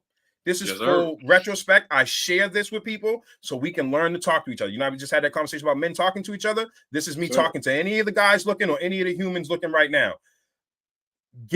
Allow our parents some grace. They're humans too. So I just said happy 57th birthday to my mother. In your senior year, you were an award-winning artist featured on PBS and WGBH. You were being touted as one of the next great artists, and even were honored by then Mayor White of Boston. You had a singing voice that can make God do a two-step. Schools were clamoring to have you. You supported Uncle Robert in his graduation while carrying me in your belly. This is my Uncle Rob here, as you can see in the picture. In your belly not too long after. You found yourself pregnant with me at 17 and had every reason to say, I can't do this right now. Every reason. No one would have batted an eye if you chose that life and you chose for me not to exist, but you allowed me to exist. You knowingly chose that. You sacrificed walking across the stage to have me. You were an honor student, top of your class, a writer who would have rivaled the bestsellers of your era now. You were many things and have done many things, but nothing I've done today would be possible if it didn't take the sacrifice of you to give me a chance. Today's your day, but every day I wake up is a day you made possible. As I sit here with my daughters in tow and my sons on their paths, I know you are still here making those same sacrifices to keep us going. We might have lost your flesh in 2019, but your spirit is the glue keeping me stable. My bad, guys. I'm getting a little emotional. You couldn't afford to have me, and it wasn't easy, but today it all feels priceless. I'm proud to be my mother's mold. We love you and we miss you. I lost my mother to pancreatic cancer in 2019. Sorry, guys. I'm a little emotional. And we did not have the best relationship. Between me living through my demons, trying to get through the 80s, all my OGs, you know, it was a different era back then when like you would get tossed a gun because you would get a juvie charge and shit. Like this was before they was charging people as adults. You could hawk a nigga up and be home at the end of the summer during this time. Like it was a wild time. Yeah, look at this nigga laughing. You know what I'm saying? So like for people that don't understand that, hawk a nigga down. Before they started applying laws to children, we were a generation that came through us being used as basically child soldiers, right? For our OGs to avoid long bids. Yep. I was one of them. Same. I lost sight of my mother during that time. I couldn't appreciate my mother in her fullness. And there was a time where she was going through the processes of cancer and she cleaned her life up. She got off the drugs. She got out of the street. She got herself together. I even had a little internalized harbor because my siblings didn't go through what I went through. But again, in retrospect or in hindsight, I'm happy that they didn't. I'm happy that I was the test tube. I'm happy that the mistakes were made on me. I'm happy because I learned from those mistakes and it beget the ability. This is full circle now. This beget the ability for me to be a better father. If everything was peachy, I might not be the best dad. If my dad was around, maybe I might have learned how to be a bad dad. Here's what they say. It's a saying. It's hard to get up for work when you sleep in silk sheets, nigga. Correct. That's what it is, bro. It's hard to get up for work every day when you sleep in silk sheets, bro. Sometimes we look at the shit the dirt, and you feel buried by the dirt, but it's like, show me something that never grew. Show me something that grew that never had dirt on it. Dirt. Correct. And that's what I realized. I felt like I was in the mud, but I said that even the lotus grows there. Everything grows there, nigga. A tree, 100-foot tall oak tree grows in the mud, nigga, grows in the dirt. You need that dirt. So that dirt, if you use the dirt right, it'll help you grow. Because we've been through. And that's what happened. That's what happened. I turned what I perceived to be just a pile of dirt into soil. That's all. But I have to be cognizant of the fact that my mother was the mycelium. Yeah. Good, bad, or indifferent. And I ask of each of you to learn the power of forgiveness.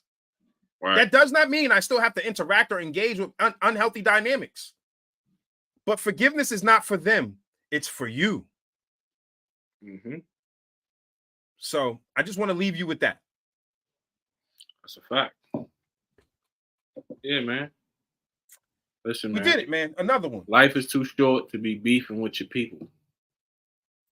Or anyone for that matter at this point. Anyone. It's too short. The shit is fucking, you know. We're all getting fucking played in this shit. Thank you for the great show. Life's too short. And men, don't be out here getting no fucking BBLs, man. Stop. Don't. Yeah, stop. bring that shit back. Stop. Cut that shit out. Stop. That's not a part of mycelium. None of that shit. That's not a part of mycelium. Yeah, no, it's not a part of human being activity. Niggas was never doing that. Oh, I love this nigga, yeah. This shit is fucking bullshit. You understand? This shit is fucking. Listen, I'm gonna keep it a stack, dog. Don't go get no fuck. Listen, man. Look at Vaughn challenging these niggas. No, Vaughn. Don't encourage it. No, stop. Just cut it out. Waste the 10 racks. You could take that 10 racks and do some great shit with it. Don't do that. Don't Correct.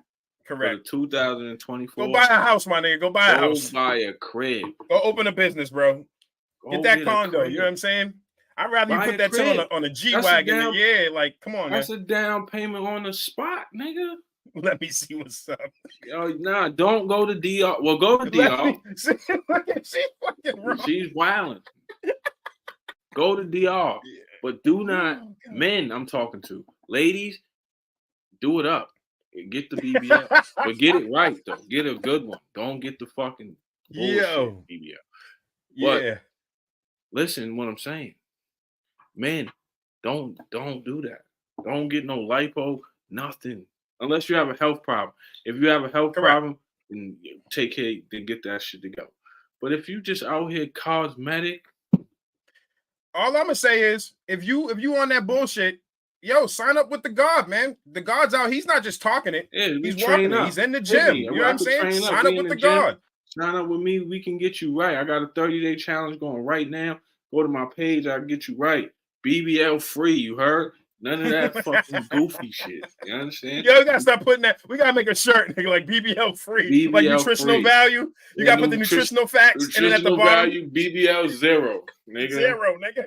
What is you talking about, man? Yeah, if you need training, I'm personal trained. Yo, this nigga's wild. I put, you know what I'm saying? I got you, Vaughn. I'll find you. I'll link you. Yeah,